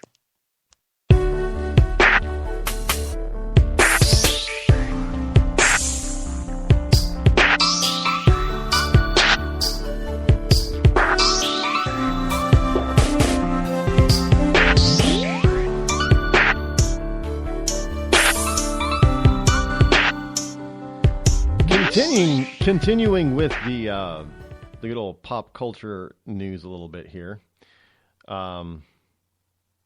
There's a story that caught my attention for a number of reasons, but this is from the Daily Beast. And it's about one of media's favorite millennials. And his name is Dan Nanan. Now, I'm not I'm not a techie. I don't follow all the tech blogs, and I'm not in the tech world. But last week in Forbes, millennial Dan Nanan, Nainan, he left Intel to make his millions entertaining others with comedy. So I guess, he left Intel to become a comedian. And millennial Dan Nanan has been the go-to millennial in a whole lot of news stories in the past year. In an AP story, Chicago Tribune, about undecided voters, they all went to the 35-year-old millennial former Intel engineer. They all reported this guy, vocative. Yes, I learned how to pronounce it correctly. Vocative. A few weeks ago, he was again listed in a vocative story about Obama voters who wound up voting for Donald Trump. Again, he was listed as being 35. The problem is Dan Nanan is not a millennial. And he's not 35. He's 50. Now, why is this such a big deal? Well, yeah, he's kind of like a Don Lemon. He looks a lot younger than he actually is, obviously. Now, I don't know if I'm going to assume he probably colors his hair. That's great. It doesn't bother me that if he does that. I'm not coloring my hair. I got a little bit of gray coming on. Just a natural process. Although I have heard that if you have dark hair and you apply walnut oil, then that's supposed to cover the gray and return your hair color. Doesn't work for blondes or redheads. I don't know why. I don't know if it's true. I haven't tried it. Maybe I will try it. It's just walnut oil. Watch, it'll probably cause your hair to fall out, though, but I don't know. But in any case, this guy is actually 50 years old, and everybody's reporting him as a millennial at 35. And he's not correcting anybody, evidently. He was in Cosmopolitan back in July. His Cosmopolitan interview was that he was a millennial that swore off of porn. I'm just they go. Maybe he's just doing it to get a laugh and get people to laugh. But yeah. Somebody, well, there's nothing wrong with looking younger than you are, but to go along with the gag, for so many supposed news organizations and journalistic organizations, like all these magazines and newspapers, they couldn't find out that this guy wasn't a millennial and is not 35, that he was 50 years old. I find it, look, if they can't even get that right, how are we going to trust them to get the serious stuff right? Frankly. I'm not joking on that one. If they can't even get that stuff right, it's a shame. It really is a shame.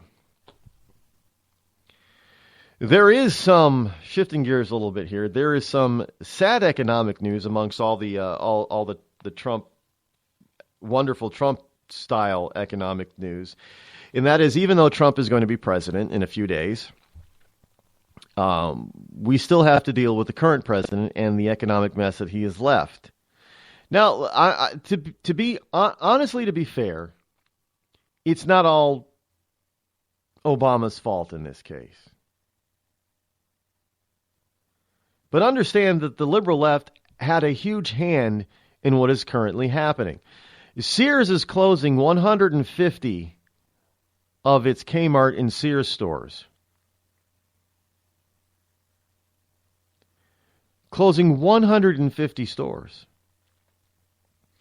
That is going to put about 10,000 people out of work. Now don't, before you go, they're all high-paying. No, most of those jobs, there's some of them are going to be high-paying jobs, the managerial positions for the stores and the like. But most of that 10,000, the rank and file, those are people that earn less than $15 an hour. And so, look, Sears can't afford, some of these states and municipalities that are raising the minimum wage at $15 an hour, these stores can't afford that. They're going to close. Sears is in trouble anyway. And Sears has probably, been like like Macy's. Macy's says it's going to close 68 stores because, Macy's also had the audacity to say that to pull all of Donald Trump branded clothing from its stores. About a year ago when Trump won the nomination, or it appeared he was going to win the nomination. He was on the way and he said a few things that Macy's people didn't like, evidently. So people stopped buying at Macy's stores. Well, the problem with Macy's and Sears and a few other major retailers is that they are not making the transition to the internet. Now, stores like Target and Walmart have done that. Now, Walmart had a very weak start on the internet, and they're starting to pick up steam on the internet. Target has a very nice site. Walmart does too, I guess. But they're courting the internet shopper. These other stores like Sears couldn't keep, I don't know how many times Sears changed their website, but they weren't really courting anybody to purchase online. At least that was my experience, which is why I stopped going to Sears. I mean, why did I need to go there? But one of the things I found very disturbing is another story that involves Sears, basically. And that is the fact that Sears is... Now, some people may like this. I'm not one of those people that likes this idea. I mean, I understand the economics behind it. I understand that... I'm not a fan of it. But Sears is going to sell...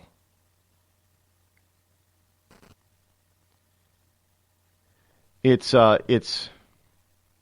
Craftsman line. It's Craftsman brand. And they're going to sell it to Black & Decker for a reported $900 million. Sears needs the cash. But I've always found Craftsman brand products to be very good. Now, their quality has dwindled of late because a lot of the tools are no longer made here in the USA. They're made overseas, and I think Black & Decker has promised to bring that back into the USA, the hand tools. But I've never thought that Black & Decker tools were of the same quality as Craftsman. And I worry what Black & Decker will do to the brand once they get their hands on it. I have a lot of Craftsman tools. I worry about the warranty. You know, they're guaranteed for life. Will that change now that Black & Decker owns it? It could. I don't necessarily see it as a positive, other than that it promises. Now, it doesn't, just because Black & Decker bought it doesn't mean that they're going to bring the hand tool manufacturing back to the States. It's more promising that might happen, and I would love to see that. But the general notion of Black & Decker getting a hold of a venerable brand like Craftsman is a little bit worrisome that Sears was even put in a position where they had to do that. Now, yeah, it was a lot of senior managerial missteps and mistakes and debacles, abso-freaking-lutely. But they just haven't been able to turn it around because they haven't made smart moves. And that's what happens in an open and free economy. You get winners and losers. Doesn't matter how long you've been around. I know Sears has been around for, it seems like, forever. It doesn't matter. Sears started its decline when it allowed itself to be acquired by Kmart. That's how this whole thing got started, to tell you the truth. It really did. But yeah, Macy's is also going to close 68 stores and cut 10,000 jobs. And another story here that I put together for you has to do with, well, let's just take a look at this. They're not the only ones. Sears and Macy's are not the only ones that have closed or are planning to close at least 100 stores over the next 12 months or so. There's a story that came out on Clark.com about 14 major retailers are planning to close or on the way to closing 100 or more stores by the end of 2017. Aeropostale, yes, that one of the venerable teeny bopper millennial clothing stores, mall stores, is planning to close 154 stores. American Eagle. I bet you some of you probably wore American Eagle. I guess I did have a few things from American Eagle. I never bought anything from American Eagle. I think they were given as gifts. Just like, what's the other one? Abercrombie and Fitch. Yeah, I never bought anything from them either. But anyway, Aeropostale is closing 150 stores. American Eagle is planning on closing another 150 stores over the next 36 months, 3 years. The Children's Place is planning on closing 200 stores by the end of this year. The Finish Line sporting goods store is planning on closing 150 stores. Now, I don't. This may affect people like my mom, who likes to do craft types of things, but Hancock Fabrics closing all 255 of its stores. Chapter 11 bankruptcy from last year. Macy's closing 68 stores. More. Men's Warehouse and Joseph A. Bank closing 250. They got rid of their CEO. You're going to like the way you look. I guarantee, or you're going to love the way you look. I guarantee it. Well, he's the founder of the stores, but the board was actually able to pull a coup and fire him. Now they're about to close 250 stores. Office Depot and Office Max closing a combined 400 stores. Sears and Kmart, another 150. Sports Authority closing 140 stores. Bye-bye, Sports Authority, all gone. Walgreens is actually planning on closing 200 stores between now and the end of this year. Now, here's a dichotomy that should send shudders down people's spines. Walmart says it's going to close 154 stores. But they're opening 300 stores worldwide. Walmart has said that closing stores is never an easy decision, but it's necessary to keep the company strong and positioned for the future. It's important to remember that we'll open more than 300 stores around the world next year, so we are committed to growing, but we're being disciplined about it. So we're closing 154 stores in certain markets. That's important. They're not selling. Kind of like what they did in China when Walmart opened their stores in China. They sold their stores in China. They didn't close them. Walmart is closing over 150. But they haven't released yet where those 150 closings will be. Be interesting to see where that shakes out to be. And here's a company I've never heard of before. Wolverine Worldwide is closing 100 stores. I don't even know what they do, to tell you the truth. But that's a number of stores being shuttered. Now, most of those jobs are in the lower economic range, lower minimum wage range. So how many of those people were in line to get $15 an hour as a minimum, but now they're going to get zero because they're going to be standing on the unemployment line?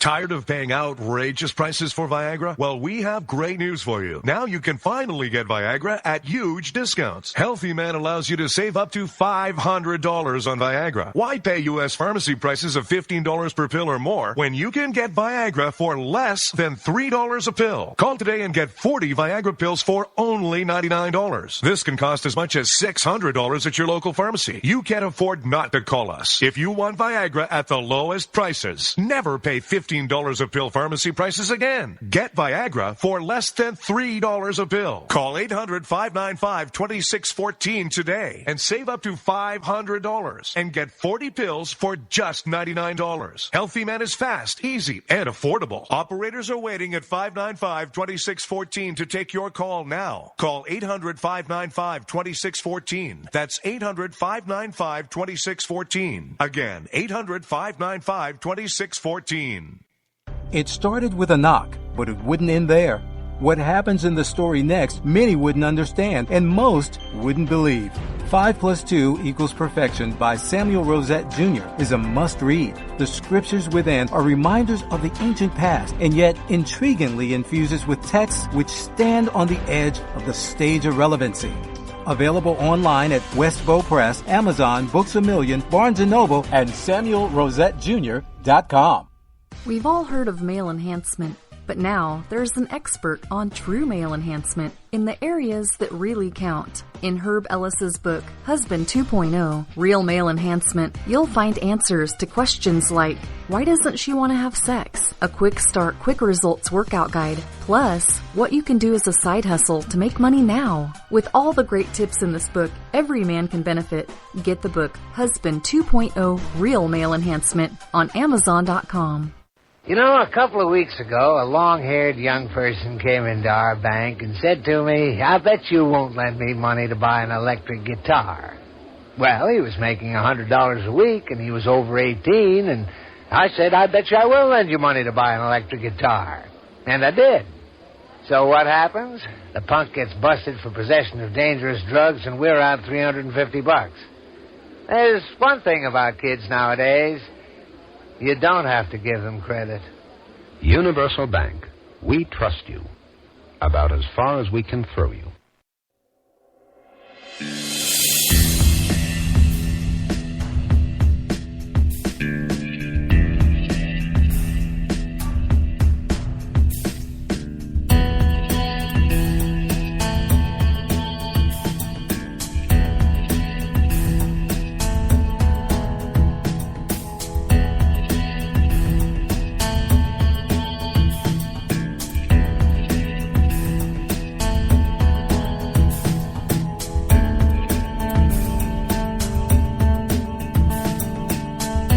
One of the other things that is what happened here is now we can't.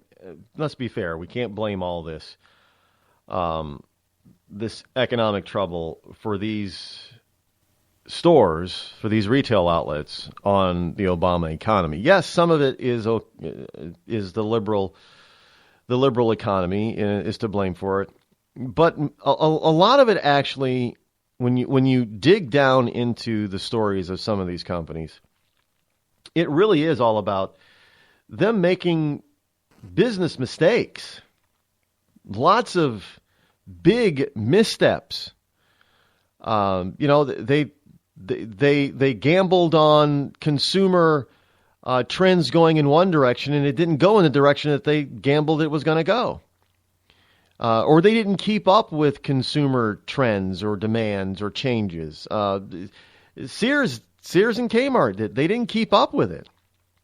Walmart went through this whole series of revamping all of their stores and making and you walk into a Walmart now, which I don't do very often, on a rare occasion, but you walk into a Walmart, it is nothing like the old Walmart of, say, the 80s and 90s. It's not junky stores anymore. I mean, they're clean, they're bright, they're usually well maintained. You can usually easily find things that you're looking for, and you can usually get it quickly. Kmart, on the other hand, you walk into a Kmart still looks like something out of the 70s. Junky, dirty, filthy, disorganized, in disarray. Half the time the shelves are empty, on certain products. You can't easily navigate the store from one end to the other because some of these stores are just, the layout is just absolutely monstrously ridiculous. And Sears, on the other hand, now Sears did do some remodeling of many of its stores, if not all, but Sears had this very strange model where it was like this big square or circle that you walked around. And again, it didn't make any sense, really.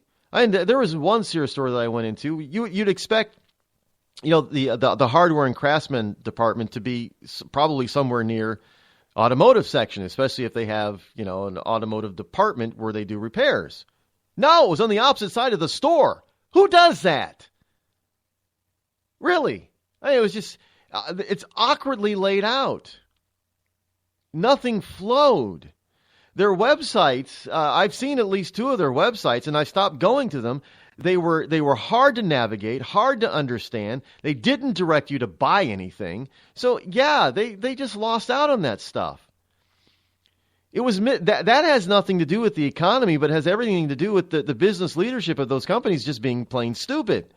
Aeropostale, the same thing. They bet that the American teenage consumer wasn't going to change at all. They were going to have this, so they kept putting out the exact same old Aeropostale stuff, and people stopped buying it. That's it. Joseph A. Bank thought that they could do, and Men's Warehouse thought they got away from what they did best. And that was make men look good in business casual and business suits. And they started adding, I went into, a Men's Warehouse last summer, and I'm like, where's all the dress up stuff? They made mistakes. You get away from your core business or forget about what your core consumer wants, your core customer wants, you're going to lose out. Now, sure, some of it has to do with the economy, there's people not buying as much, but it also has a lot to do with where people are shopping and how they're shopping now. And it's just that some of these companies just did not keep up with the trends. And that's the way it works. That's the way it happens, folks. There's nothing new, nothing strange, nothing mysterious about it. Some people like to say blame it all on Obama, but unfortunately we can't blame it all on him. Not in this case. It also doesn't help when you start forcing companies to pay these people more than what they're really worth. I mean, do you really? It's like McDonald's. Wendy's is, feverishly putting out these new kiosks. They don't want to pay $15 an hour for employees. You think a retail outlet wants to do that, especially in this day and age when they have to deal with Amazon and other online retailers? They can afford to pay $15 an hour for some guy to stand around all day long? No, they can't. And they're obviously not. They're closing. July is National Baked Bean Month. Excuse me. Yes, a month in which we pay tribute to one of America's favorite, most healthful, and nutritious foods. I'm terribly sorry. As I was saying, good Lord, this is terribly embarrassing. I'm so... Whoa, doggy! I guess I'd better wrap this up quick. Basically, Jesus, whoa! Oh, God! My God! Baked beans. They're nature's way of saying, for God's sake, open a window. Sorry.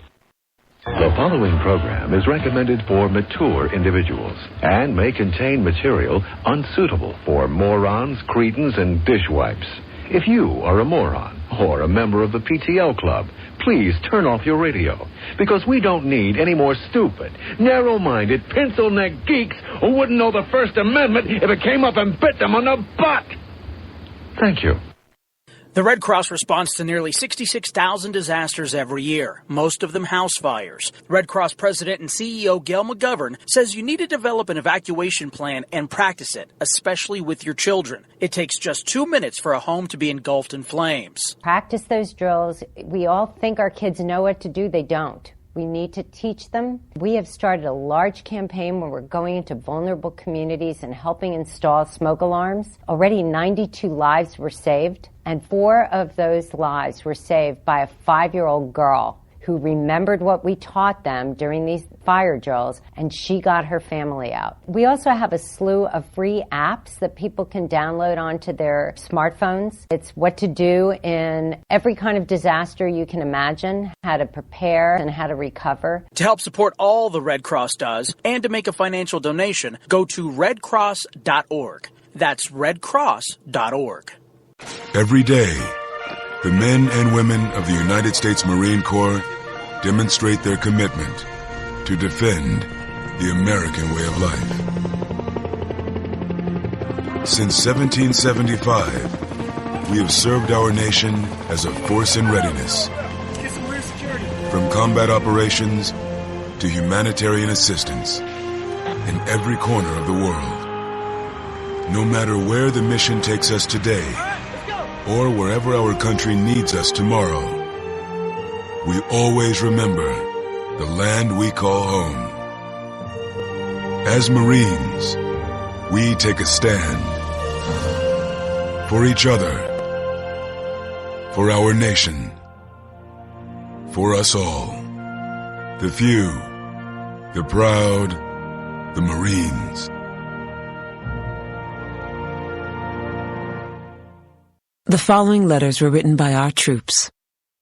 My dear fellow Americans, I truly appreciate your support.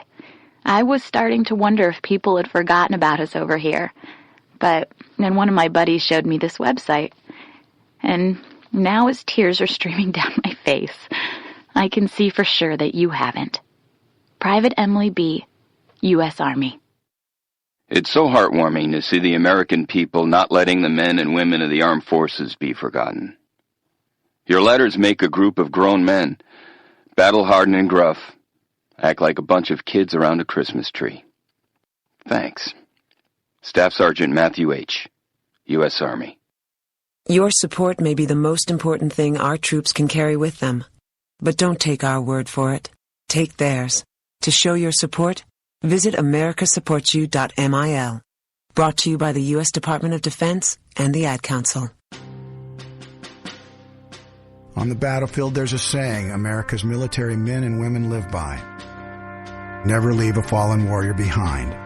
Ever. Off the battlefield, Wounded Warrior Project operates with the same goal. We leave no warrior behind. Wounded Warrior Project is a non-profit organization created to help our men and women returning home with the scars of war. Whether those scars are physical or mental, we're here to make sure that they heal. And whether it's helping those with post-traumatic stress disorder live a normal life again, or giving much-needed support to injured warriors in veterans' hospitals. Because no one deserves our help more than the men and women who risk their lives to keep us safe. Wounded Warrior Project. We never leave a fallen warrior behind. Ever. Learn more about what we do at woundedwarriorproject.org. Were you born from 1945 to 1965? People born during these years are 5 times more likely to have hepatitis C. So even if you try to eat right, exercise, and take care of yourself, you could still have hepatitis C, a serious disease that's a leading cause of liver cancer. If you were born from 1945 to 65, you should get a blood test for hepatitis C. Treatments can cure this disease. Talk to your doctor about getting tested. A message from the CDC. See that cute little dog in the pet store window? Chances are it came from a puppy mill, a breeding facility that forces caged, neglected, and often sick dogs to churn out puppy after puppy to be sold for profit.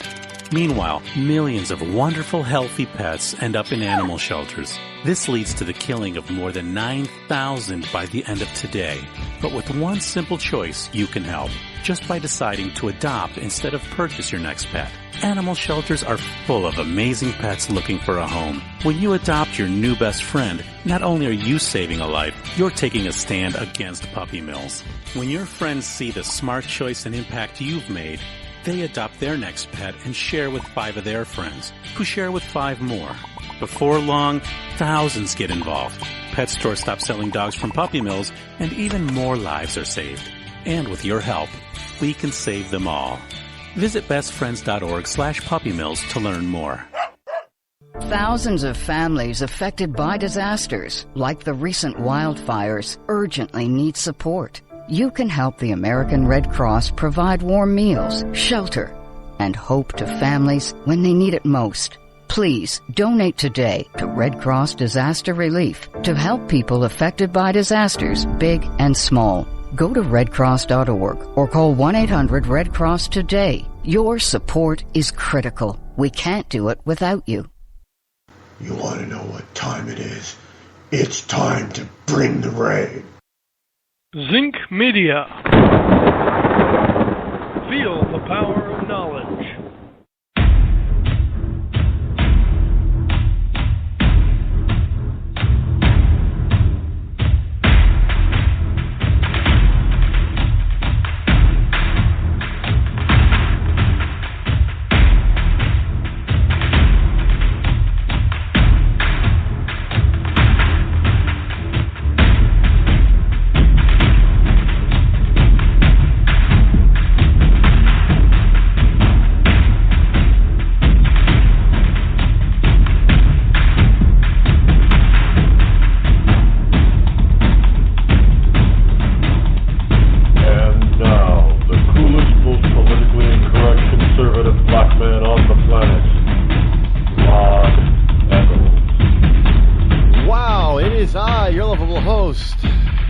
Coming at you live from the Bunker Eye studio for hour number 3 already here on the Rod Eccles Show.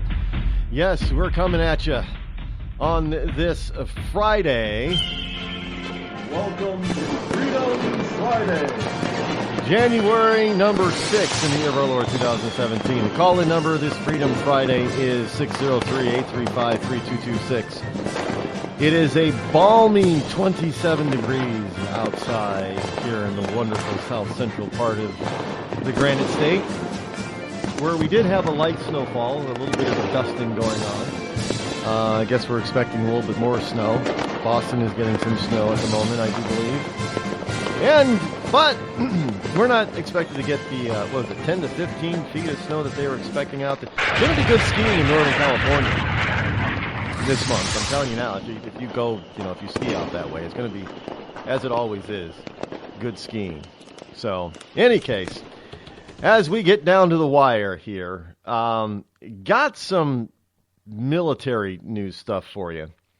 Early this week I brought to you the story of the United States not having a U.S. carrier at sea. And a number of people jumped on me about that. Yeah, this is all fake news and fake this and fake that. And I said, well, no. Hold on now. I got confirmation from a couple of different sources. Plus, from everything that I'm seeing online, it seems to be pointing that that's the actual fact. Well, I don't know why this didn't come up in my searches before, but now it's coming up. And this is actually a story from 6 days ago, which is a day before I mentioned it. This is from Fox News. So I don't know why this didn't poke up 6 days ago or 5 days ago when I was looking for it. But needless to say, here it is. Fox News reported 6 days ago, no U.S. carrier at sea leaves gap in Middle East as well as around the world. There you have it. So I would like to think that even Fox News can get something of this import. Correct? Again, why didn't it? Maybe they backdated the story. I don't know. I don't know how you check that if somebody backdates something. I mean, I guess you can do that, right? You can do anything you want on the computer. But that's the date of the story 6 days ago. Fox News reported no U.S. carrier at sea leaves gap in Middle East. Yep, there you go. See, I was right again. Even when I already knew I was right, so I didn't have to worry about it. But there you go, I was right. Proof I was right. Now, I can't be wrong if I'm citing all the wonderful news organizations, right? It can't be my fault that I'm wrong. I look up the information. They tell me what it is. How can I be wrong? The one that's wrong. It's kind of, well, let me put it to you in this term. This way. If all our lives we were taught by other people, we were taught and told by everybody that 2 + 2 = 4. But then we find out, oh, no, 2 + 2 actually equals 5. Were we wrong? Was it us? No, we're not the ones that were wrong in believing that it was 4 because that's what we were taught. Those who taught us were wrong. They should have known better. But by the way, for those of you in Rush Limbaugh's Rio Linda, 2 + 2 is 4. Not 5. I know in this new math it can come out to be 5. Have you ever seen some of those new math problems? How these kids come up with some of these answers? I'm like, I don't know. Kids have great imagination even when it comes to mathematics, I guess, because some of that stuff, I'm looking at some of these answers or how they work some of these answers out, and I'm like, how the hell did they get there? And how do you even think of that? I mean, it makes no sense. There's no rhyme nor reason. I can't even begin to tell you a fake one, just to give you an example, because I don't know how they think like that in order to get to none of that. It can't be real.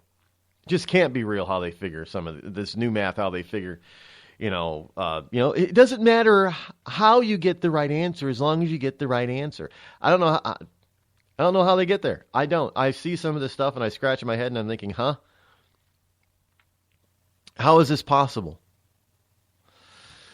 But so there you have it. So we have no U.S. carrier. There'll be a gap between the time another one gets out of port and out to sea and back over there. There's going to be a gap. First time since World War II we haven't had one out there floating the seas.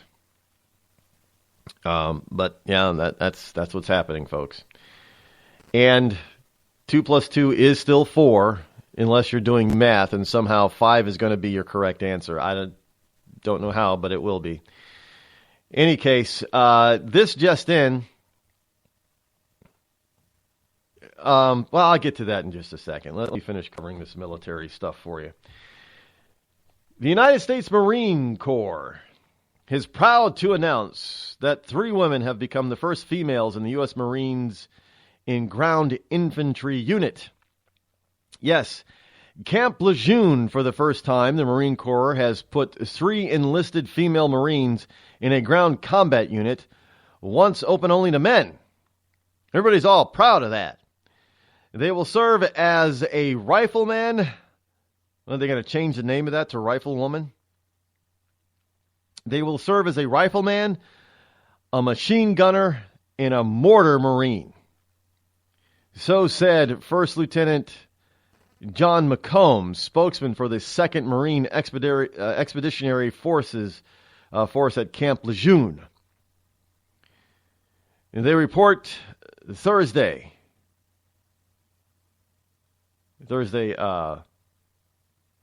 meaning yesterday, Thursday.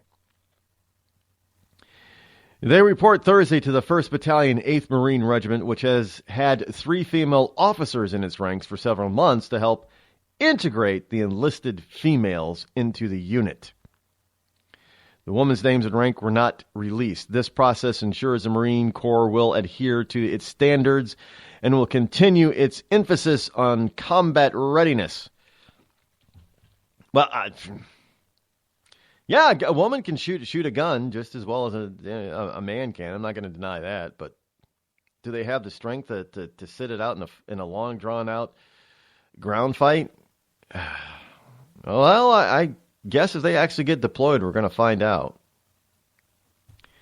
I think the answer is no, but if they passed all the physical tests and they didn't lower the standards of it, but we know that they probably did lower some standards in order to help them get through, so we could get to the point where we could, this is what they're trying to do with the special forces too. We need to have women in these special. No, they can't do it. They cannot do it. Maybe there is a woman out there that can actually go through special forces training and actually survive. Do everything that the guy does with no, exactly. But it's highly unlikely. The physical endurance and physical strength is just not how women are built. They cannot do that. The only way you're going to get them into special ops is if you lower the standards. If you lower the standards, you're going to get more of those men and those few women killed. There's a reason that training is so hard and rigorous. There's a reason. What is the stat out there? I have a guy in the chat room who knows. What is it? The washout rate is, 80, 90%? There's a reason for that. Because it's meant to be that. Because what these guys go through in real combat is worse than what they're going through in training. But the training has to come at least close to it. Because if they can't survive training, there's no way in hell they're gonna survive a real mission.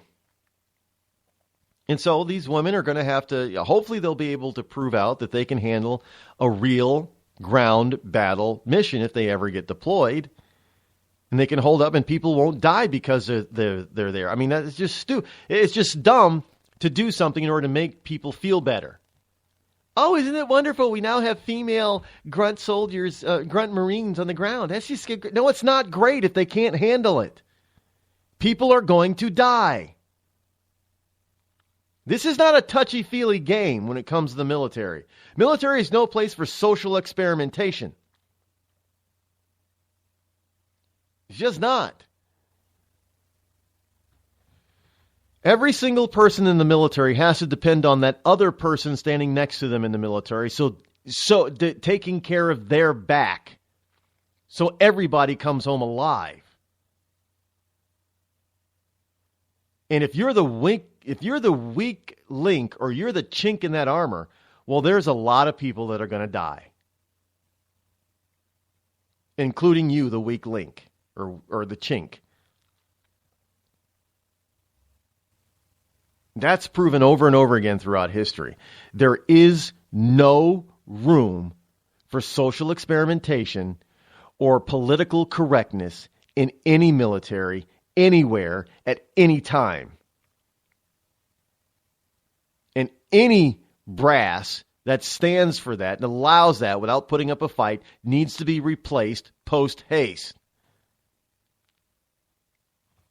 Now, I get at some of this stuff, they're being ordered to do this. They have, the people that are doing the training and all that kind of, they're being ordered to, they don't have a choice in the matter unless they just want to quit, but they can't quit.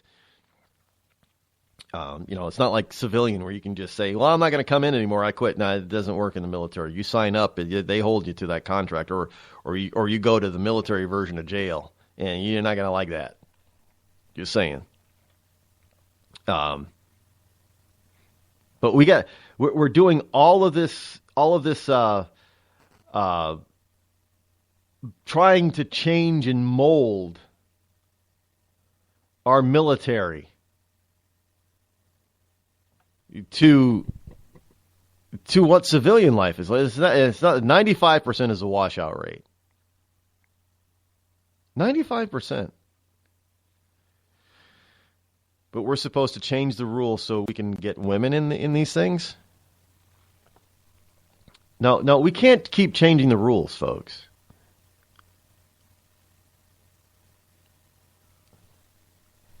We can't keep changing the rules.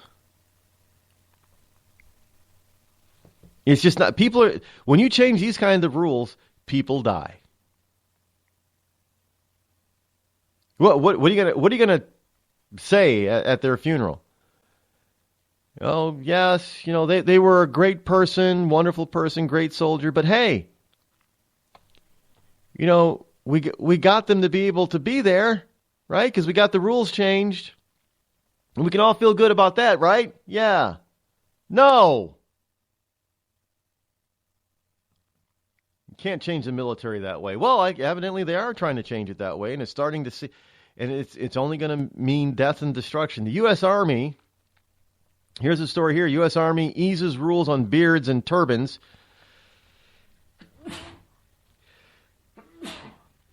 Excuse me. They ease rules on beards and turbans for Muslim and Sikh troops. So does that wait a minute.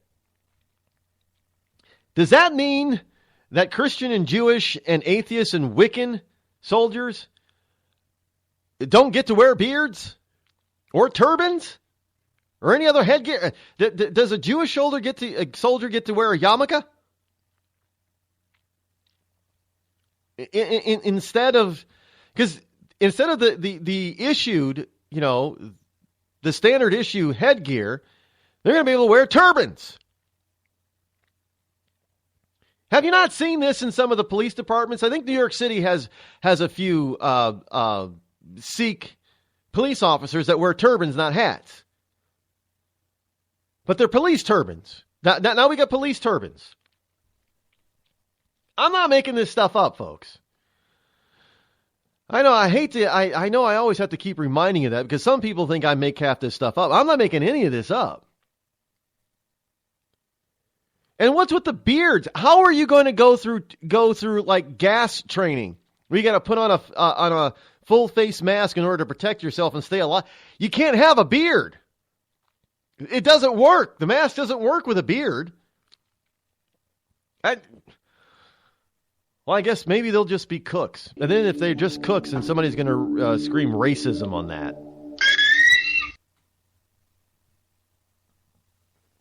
Tired of paying outrageous prices for Viagra? Well, we have great news for you. Now you can finally get Viagra at huge discounts. Healthy Man allows you to save up to $500 on Viagra. Why pay U.S. pharmacy prices of $15 per pill or more when you can get Viagra for less than $3 a pill? Call today and get 40 Viagra pills for only $99. This can cost as much as $600 at your local pharmacy. You can't afford not to call us. If you want Viagra at the lowest prices, never pay $15 a pill pharmacy prices again. Get Viagra for less than $3 a pill. Call 800-595-2614 today and save up to $500 and get 40 pills for just $99. Healthy Man is fast, easy, and affordable. Operators are waiting at 595-2614 to take your call now. Call 800-595-2614. That's 800-595-2614. Again, 800-595-2614.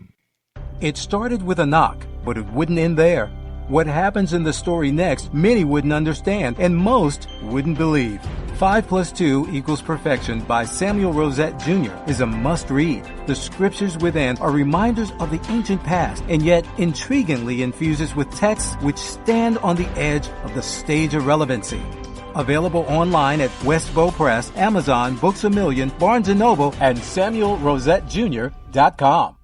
We've all heard of male enhancement, But now there's an expert on true male enhancement in the areas that really count. In Herb Ellis's book, Husband 2.0, Real Male Enhancement, you'll find answers to questions like, why doesn't she want to have sex? A quick start, quick results workout guide, plus what you can do as a side hustle to make money now. With all the great tips in this book, every man can benefit.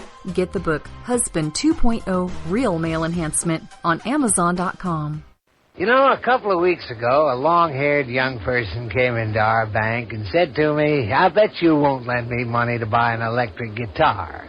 Well, he was making $100 a week, and he was over 18, and I said, I bet you I will lend you money to buy an electric guitar. And I did. So what happens? The punk gets busted for possession of dangerous drugs, and we're out $350. There's one thing about kids nowadays. You don't have to give them credit. Universal Bank. We trust you. About as far as we can throw you.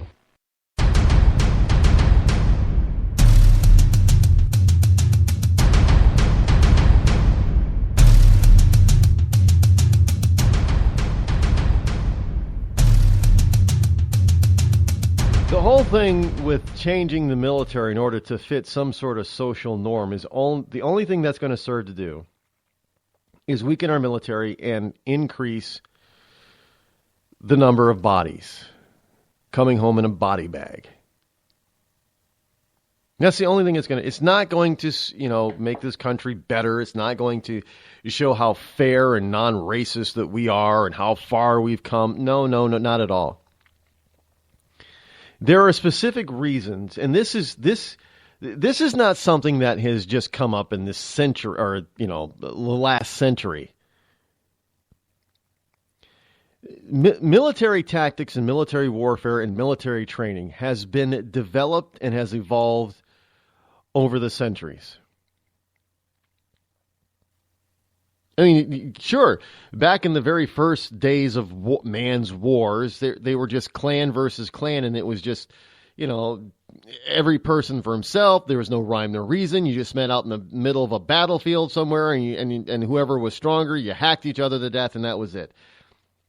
And then as equipment began to be introduced, other than swords and spears, then you had to start thinking about strategy. Especially when you had an army that was better equipped than yours, or you had an army that outmanned yours. You couldn't obviously just march onto the middle of a field and take them on mano a mano. You'd get slaughtered. So you had to start thinking about strategy in war theory. Now, as the time went on, they figured out, well, in order for strategy to work, we got to teach these guys how to properly execute what I want them to execute and win. So training was introduced. All of this stuff, it's a historical fact. There have been, over time, mankind has learned how to make war, wage war, more efficiently and better. And they've made soldiers better, stronger, smarter, faster, all that kind of stuff. And there are certain aspects to that. There's also has to be a certain type of discipline in order to get these people, in order to get these guys to be able to do what you want them to do in the most horrific of circumstances. I mean, frankly, if you've ever watched the movie Saving Private Ryan, I've watched it a few times, or if you've ever watched the HBO series Band of Brothers, how many of you, especially without any training, would not just want to get up and bolt as far away from that type of situation as you possibly could? That's what I'm talking about, having discipline and training to such a rate that these men are able to experience that, knowing that any instant they could be dead, but they still go forward. And now you want to let some liberals change that? You're going to end up with more dead soldiers. More than needs to be. There is a reason the military is structured the way it is structured. It is not a social experiment. There is a reason why there are physical requirements, because it is not a social experiment. Lives are really on the line. not only the lives of all the military personnel, but the lives of civilians in this country, too. Could you imagine if back in World War II we were going to say, hey, or how about, any of the wars? But could you imagine World War II if we decided to say, oh, we're gonna change the rules and let women go on the front lines. We're going to change, the requirements so they can pass more women can pass the basic training, and we're going to lessen the training so special forces, aren't as strong as they are now, so we can let, other people that shouldn't be in, we'll let them in just because, it's the socially acceptable thing to do. You can't do it, folks. The military is not civilian life. There is no room in the military for social experimentation. The rules are there down to the type of button that you have to have on your uniform. It's called discipline, and it's there for a reason. We cannot allow beards and turbans in an American military. Plain and simple. It's going to get people killed.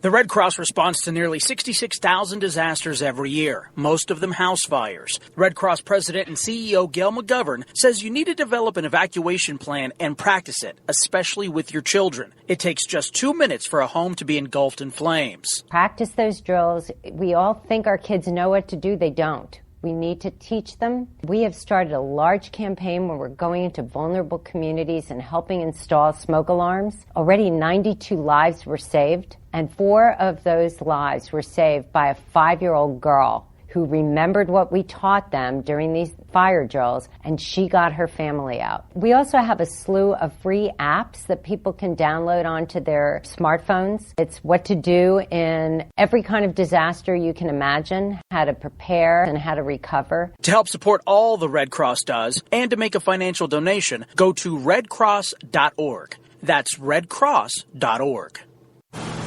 I'm just so happy my father had a chance to see his kids before he passed. I just want to say thank you. When her father fell ill, the American Red Cross was able to help get Veronica's brother home from the Navy to speak to his father one last time. It's thanks to your donations that we can connect military families when they need it most. Please donate today at redcross.org. It's Thursday night, and you're grabbing drinks with some friends. Started off with a pitcher for the table, which quickly becomes 2. There's pool. And there's the photo booth. All right, everybody squeeze in. Say cheese! Followed naturally by an order of wings. And another. Can we get some extra ranch sauce? Then there's the ceremonial nightcap. So what are we doing this weekend? And lastly, it's back to the car, which, if you're buzzed,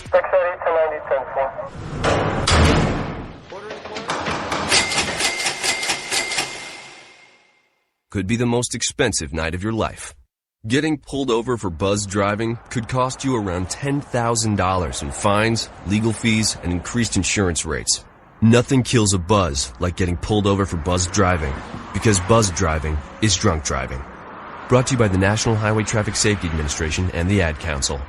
Every day, the men and women of the United States Marine Corps demonstrate their commitment to defend the American way of life.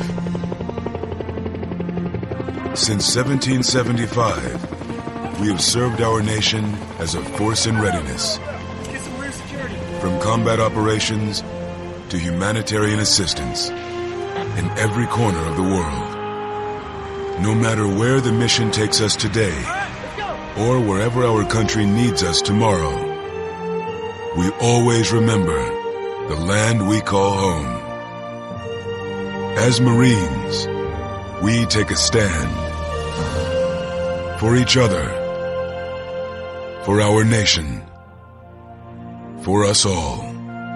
The few, the proud, the Marines.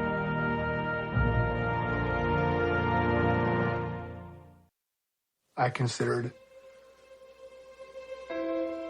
suicide so I wouldn't put my family through all the pain.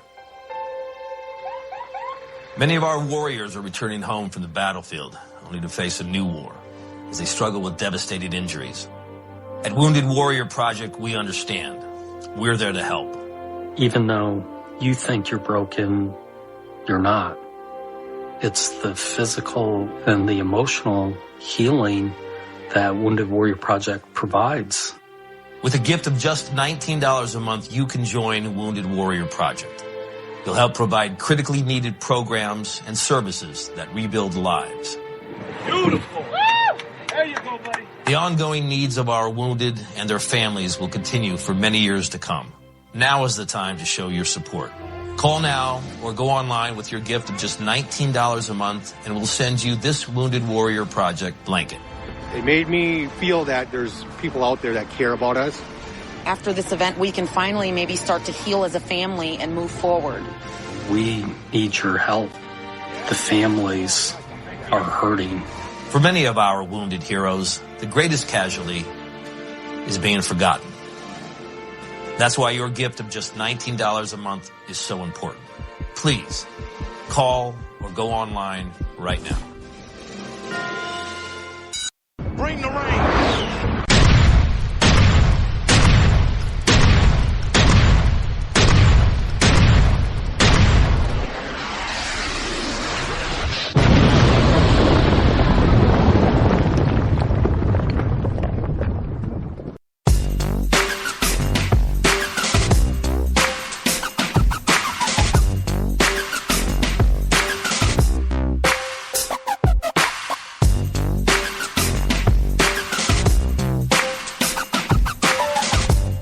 Know the real reason behind all of this so-called social experimentation within the military? It's because the left hates the military. They loathe the military. Whenever there is talk about giving the military raises, no, they don't need a raise. They get everything for free. Well, first of all, they don't get everything for free. Far from it. Second of all, especially when it comes to the lower ranks, the younger enlisted people, they and their families are often on food stamps and other government welfare programs because they don't get paid a hell of a lot less than $15 an hour. I can tell you that. But that's okay because it's just the military. The left hates, and I know I used to ask this question, and well, what do they think is going to happen if they don't have a military to keep them safe? See, but that's the point. Liberals don't think that they need militaries. They think that if they're a good socialistic type of globalist liberal, they can get together with another socialist, good socialist globalist type of liberal, and they can just calmly and eruditely discuss their differences and come to agreements. But that's a bunch of BS, actually. But that's what they think.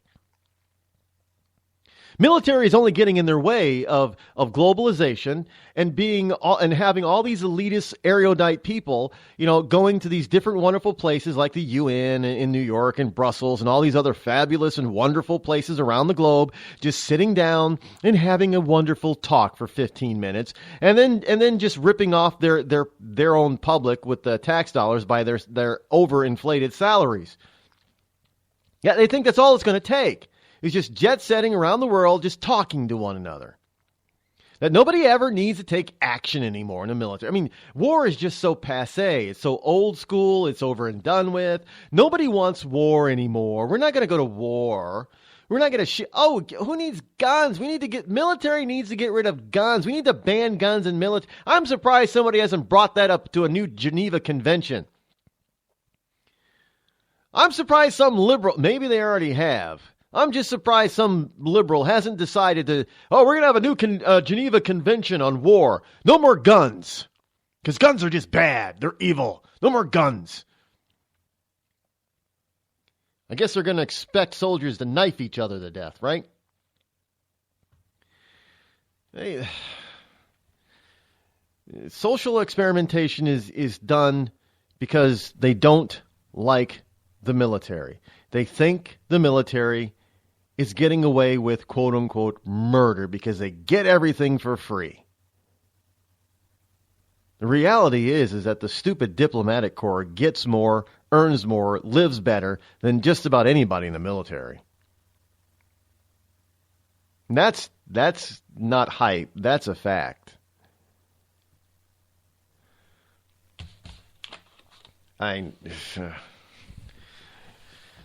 usually get military people that want to come back home to the U.S. They don't want to stay around wherever they are overseas. You get these diplomats, these career diplomats over there, and they don't want to come back. I don't want to go back home. I like it here. France is so beautiful. They don't have to pay for much.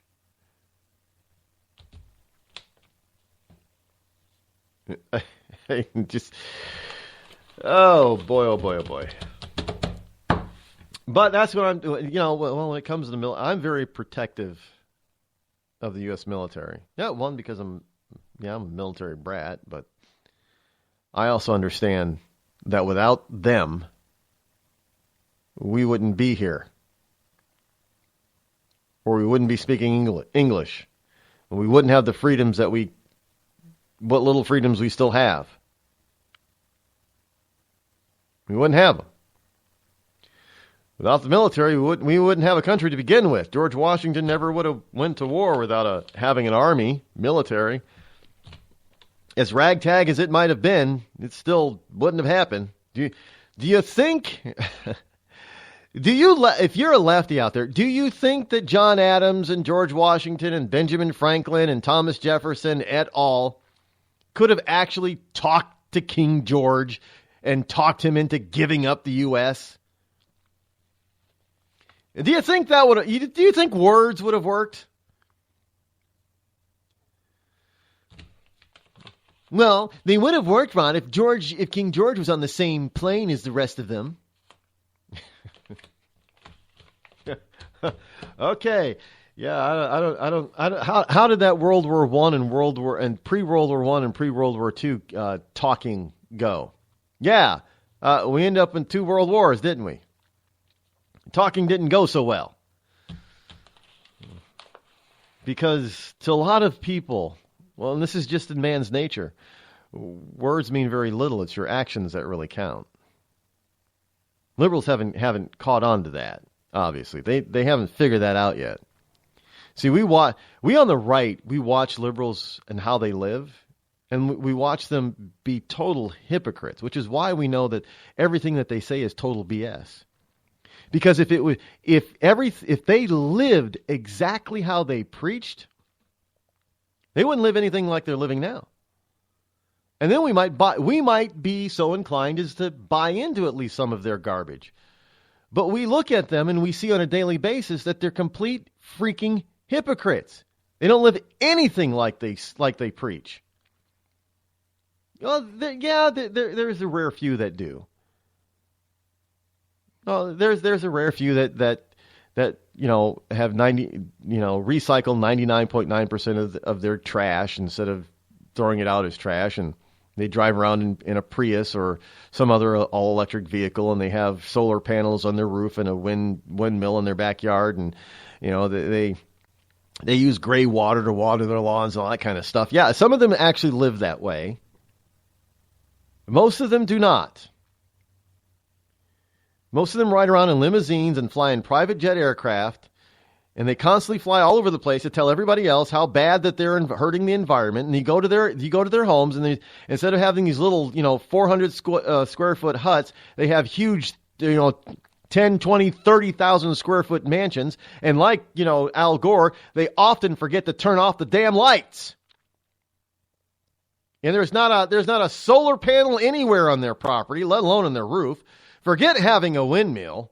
And if you want to put windmills up and it's going to somehow come within their purview, of their viewing scope of their property, oh, hell no, you can't put up a windmill. They're nothing but a bunch of egotistical, backwards asshats who are total hypocrites who don't live anything like they're trying to preach and force the rest of us to live like.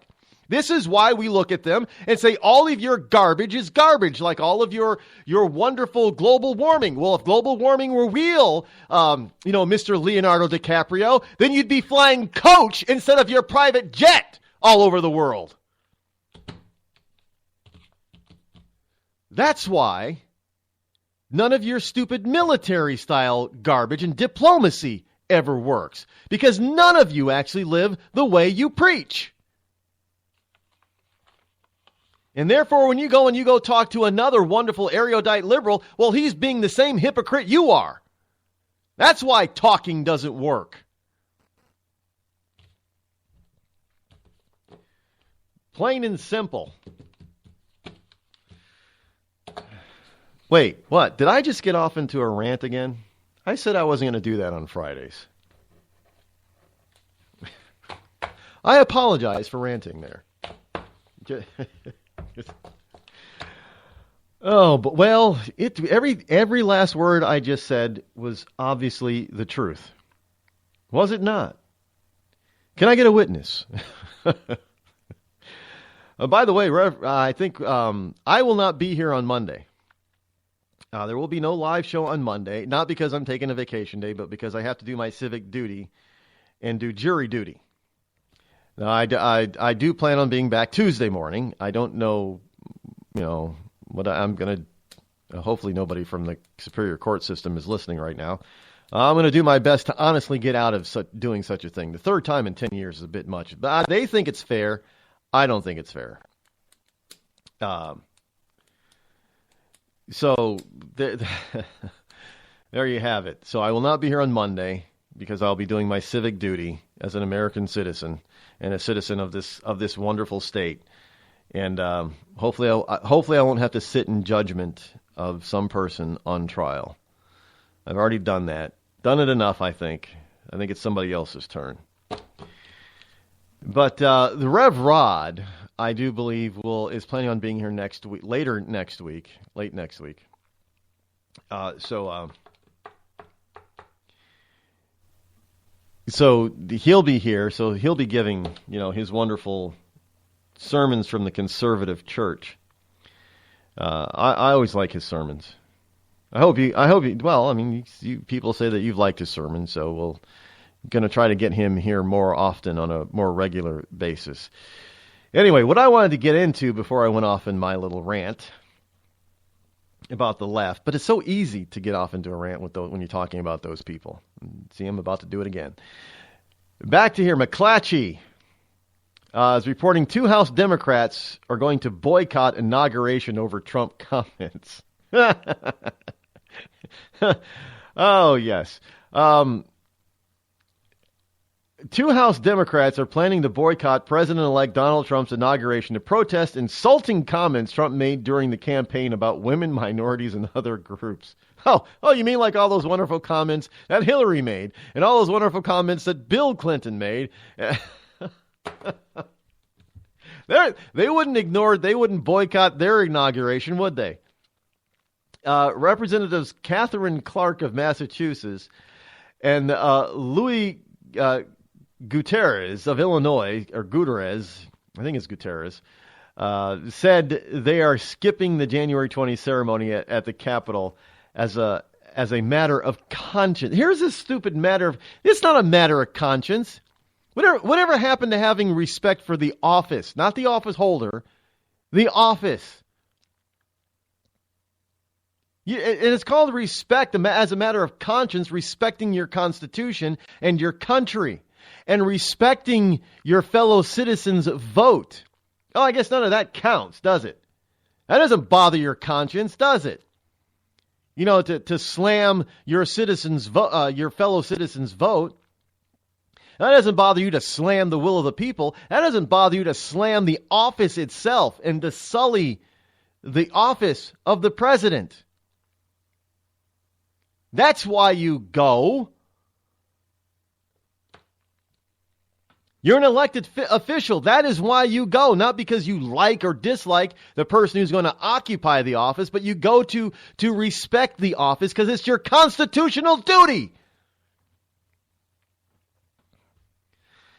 So these two representatives from Massachusetts and Illinois, well, we don't like what he said about women and minorities and other. Well, you know what? Most of the time, it's the same stuff that you said.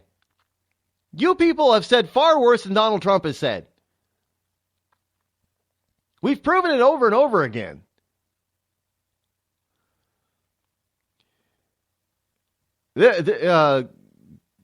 Guterres said, I could not look at my wife, my daughters, or my grandson in the eye if I sat there and attended as if everything that candidate Donald Trump had said about women, Latinos, African Americans, Muslims is okay. He hasn't said anything about them.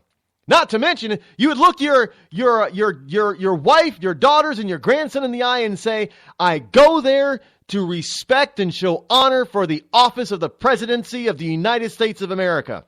I don't like Donald Trump, the guy who's going to be president, and it's quite all right not to like the person who occupies the office, but you go, like I'm going, to honor the office. That is what he should be telling his grandson. That is what he should be telling his daughter and his wife. Not, I don't like what he said. Who the hell gives a rip what you do or do not like when it comes to that? It's your constitutional duty to show up and show honor, not only to the office, but to the people of this country, your fellow citizens who elected him in the first place.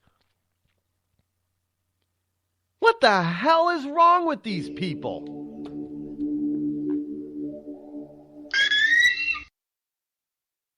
Tired of paying outrageous prices for Viagra? Well, we have great news for you. Now you can finally get Viagra at huge discounts. Healthy Man allows you to save up to $500 on Viagra. Why pay U.S. pharmacy prices of $15 per pill or more when you can get Viagra for less than $3 a pill? Call today and get 40 Viagra pills for only $99. This can cost as much as $600 at your local pharmacy. You can't afford not to call us. If you want Viagra at the lowest prices, never pay $15 a pill pharmacy prices again. Get Viagra for less than $3 a pill. Call 800-595-2614 today and save up to $500 and get 40 pills for just $99. Healthy Man is fast, easy, and affordable. Operators are waiting at 595-2614 to take your call now. Call 800-595-2614. That's 800-595-2614. Again, 800-595-2614. It started with a knock, but it wouldn't end there. What happens in the story next, many wouldn't understand, and most wouldn't believe. 5 + 2 = Perfection by Samuel Rosette Jr. is a must-read. The scriptures within are reminders of the ancient past, and yet intriguingly infuses with texts which stand on the edge of the stage of relevancy. Available online at Westbow Press, Amazon, Books A Million, Barnes & Noble, and SamuelRosetteJr.com. We've all heard of male enhancement, but now there's an expert on true male enhancement in the areas that really count. In Herb Ellis's book, Husband 2.0, Real Male Enhancement, you'll find answers to questions like, why doesn't she want to have sex? A quick start, quick results workout guide, plus what you can do as a side hustle to make money now. With all the great tips in this book, every man can benefit. Get the book, Husband 2.0, Real Male Enhancement, on Amazon.com. You know, a couple of weeks ago, a long-haired young person came into our bank and said to me, I bet you won't lend me money to buy an electric guitar. Well, he was making $100 a week, and he was over 18, and I said, I bet you I will lend you money to buy an electric guitar. And I did. So what happens? The punk gets busted for possession of dangerous drugs, and we're out $350. There's one thing about kids nowadays. You don't have to give them credit. Universal Bank. We trust you. About as far as we can throw you.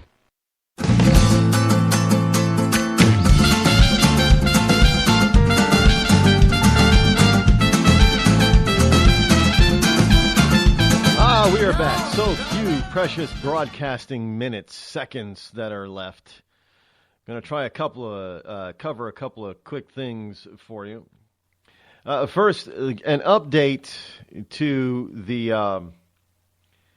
a story that I brought you earlier about Donald Trump revamping the intelligence agencies. Well, evidently, according to Hot Air, that's posted a story that is 100% false. Trump spokesman denies report that he's planning to restructure U.S. intelligence agencies. Basically, what it's saying is that the move is prompted by his belief that the office of the Director of National Intelligence has become bloated and politicized. These is what these people said. Now, one of the people familiar with Mr. Trump's planning said advisors also are working on a plan to restructure the Central Intelligence Agency, cutting back on staff at its Virginia headquarters and pushing more people out into field posts around the world. But the CIA has declined to comment. Now, the view from the Trump team is that the intelligence world has become completely politicized. They all need to be slimmed down. The focus will be on restructuring the agencies and how they interact.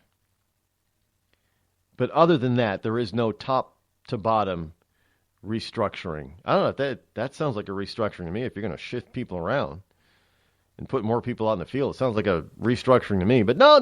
They're saying no. It's not true. No restructuring there. 100% false. That we're going to change it from top to bottom.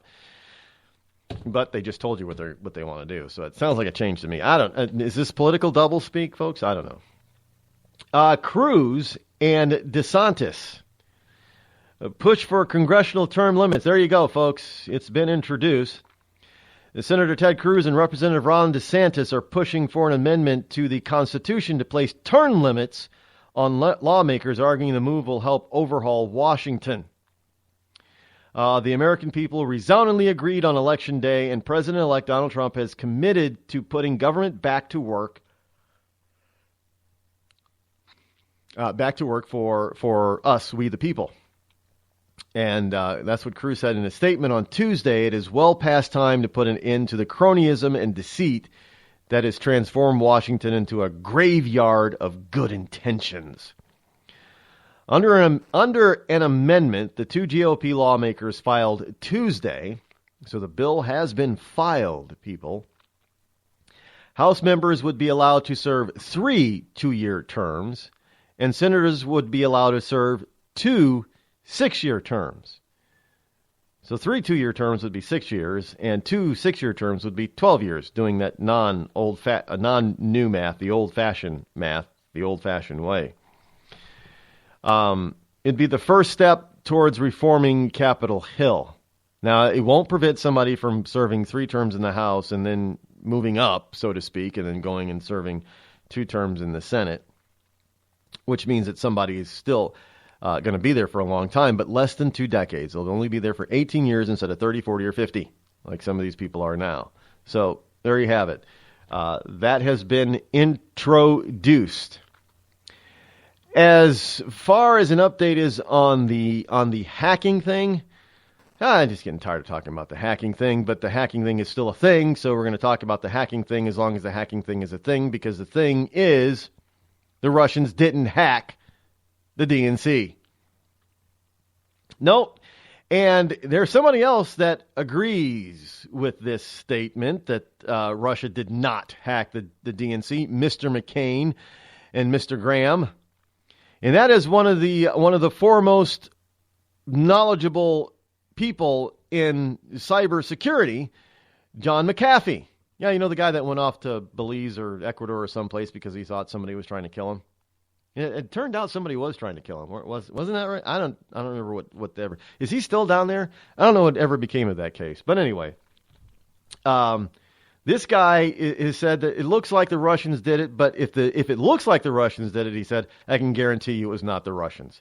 IP addresses can be faked. They can be easily faked anywhere, anytime, anywhere to make it look like it's coming from anywhere, anytime, any place, from anyone. And that's exactly what happened. And if you make it look like the Russians did it, it most likely is that the Russians didn't do it. So, as far as John McAfee is concerned, the case is closed about the Russians hacking because they didn't hack it, and you'll probably never find out who actually did. There. Did I get all that in on time? Wow. So much more to do. So much more to say. But again, I won't be here on Monday live. It'll be a best of show, but hopefully I'll be back here Tuesday after doing my jury duty live. So everyone out there, thanks for listening this week. Busy broadcast week. We'll be back again next week. Have yourself a fantastic weekend, and Monday I'll see you next time. This is Rod Eccles. Thanks for tuning in. I'm out.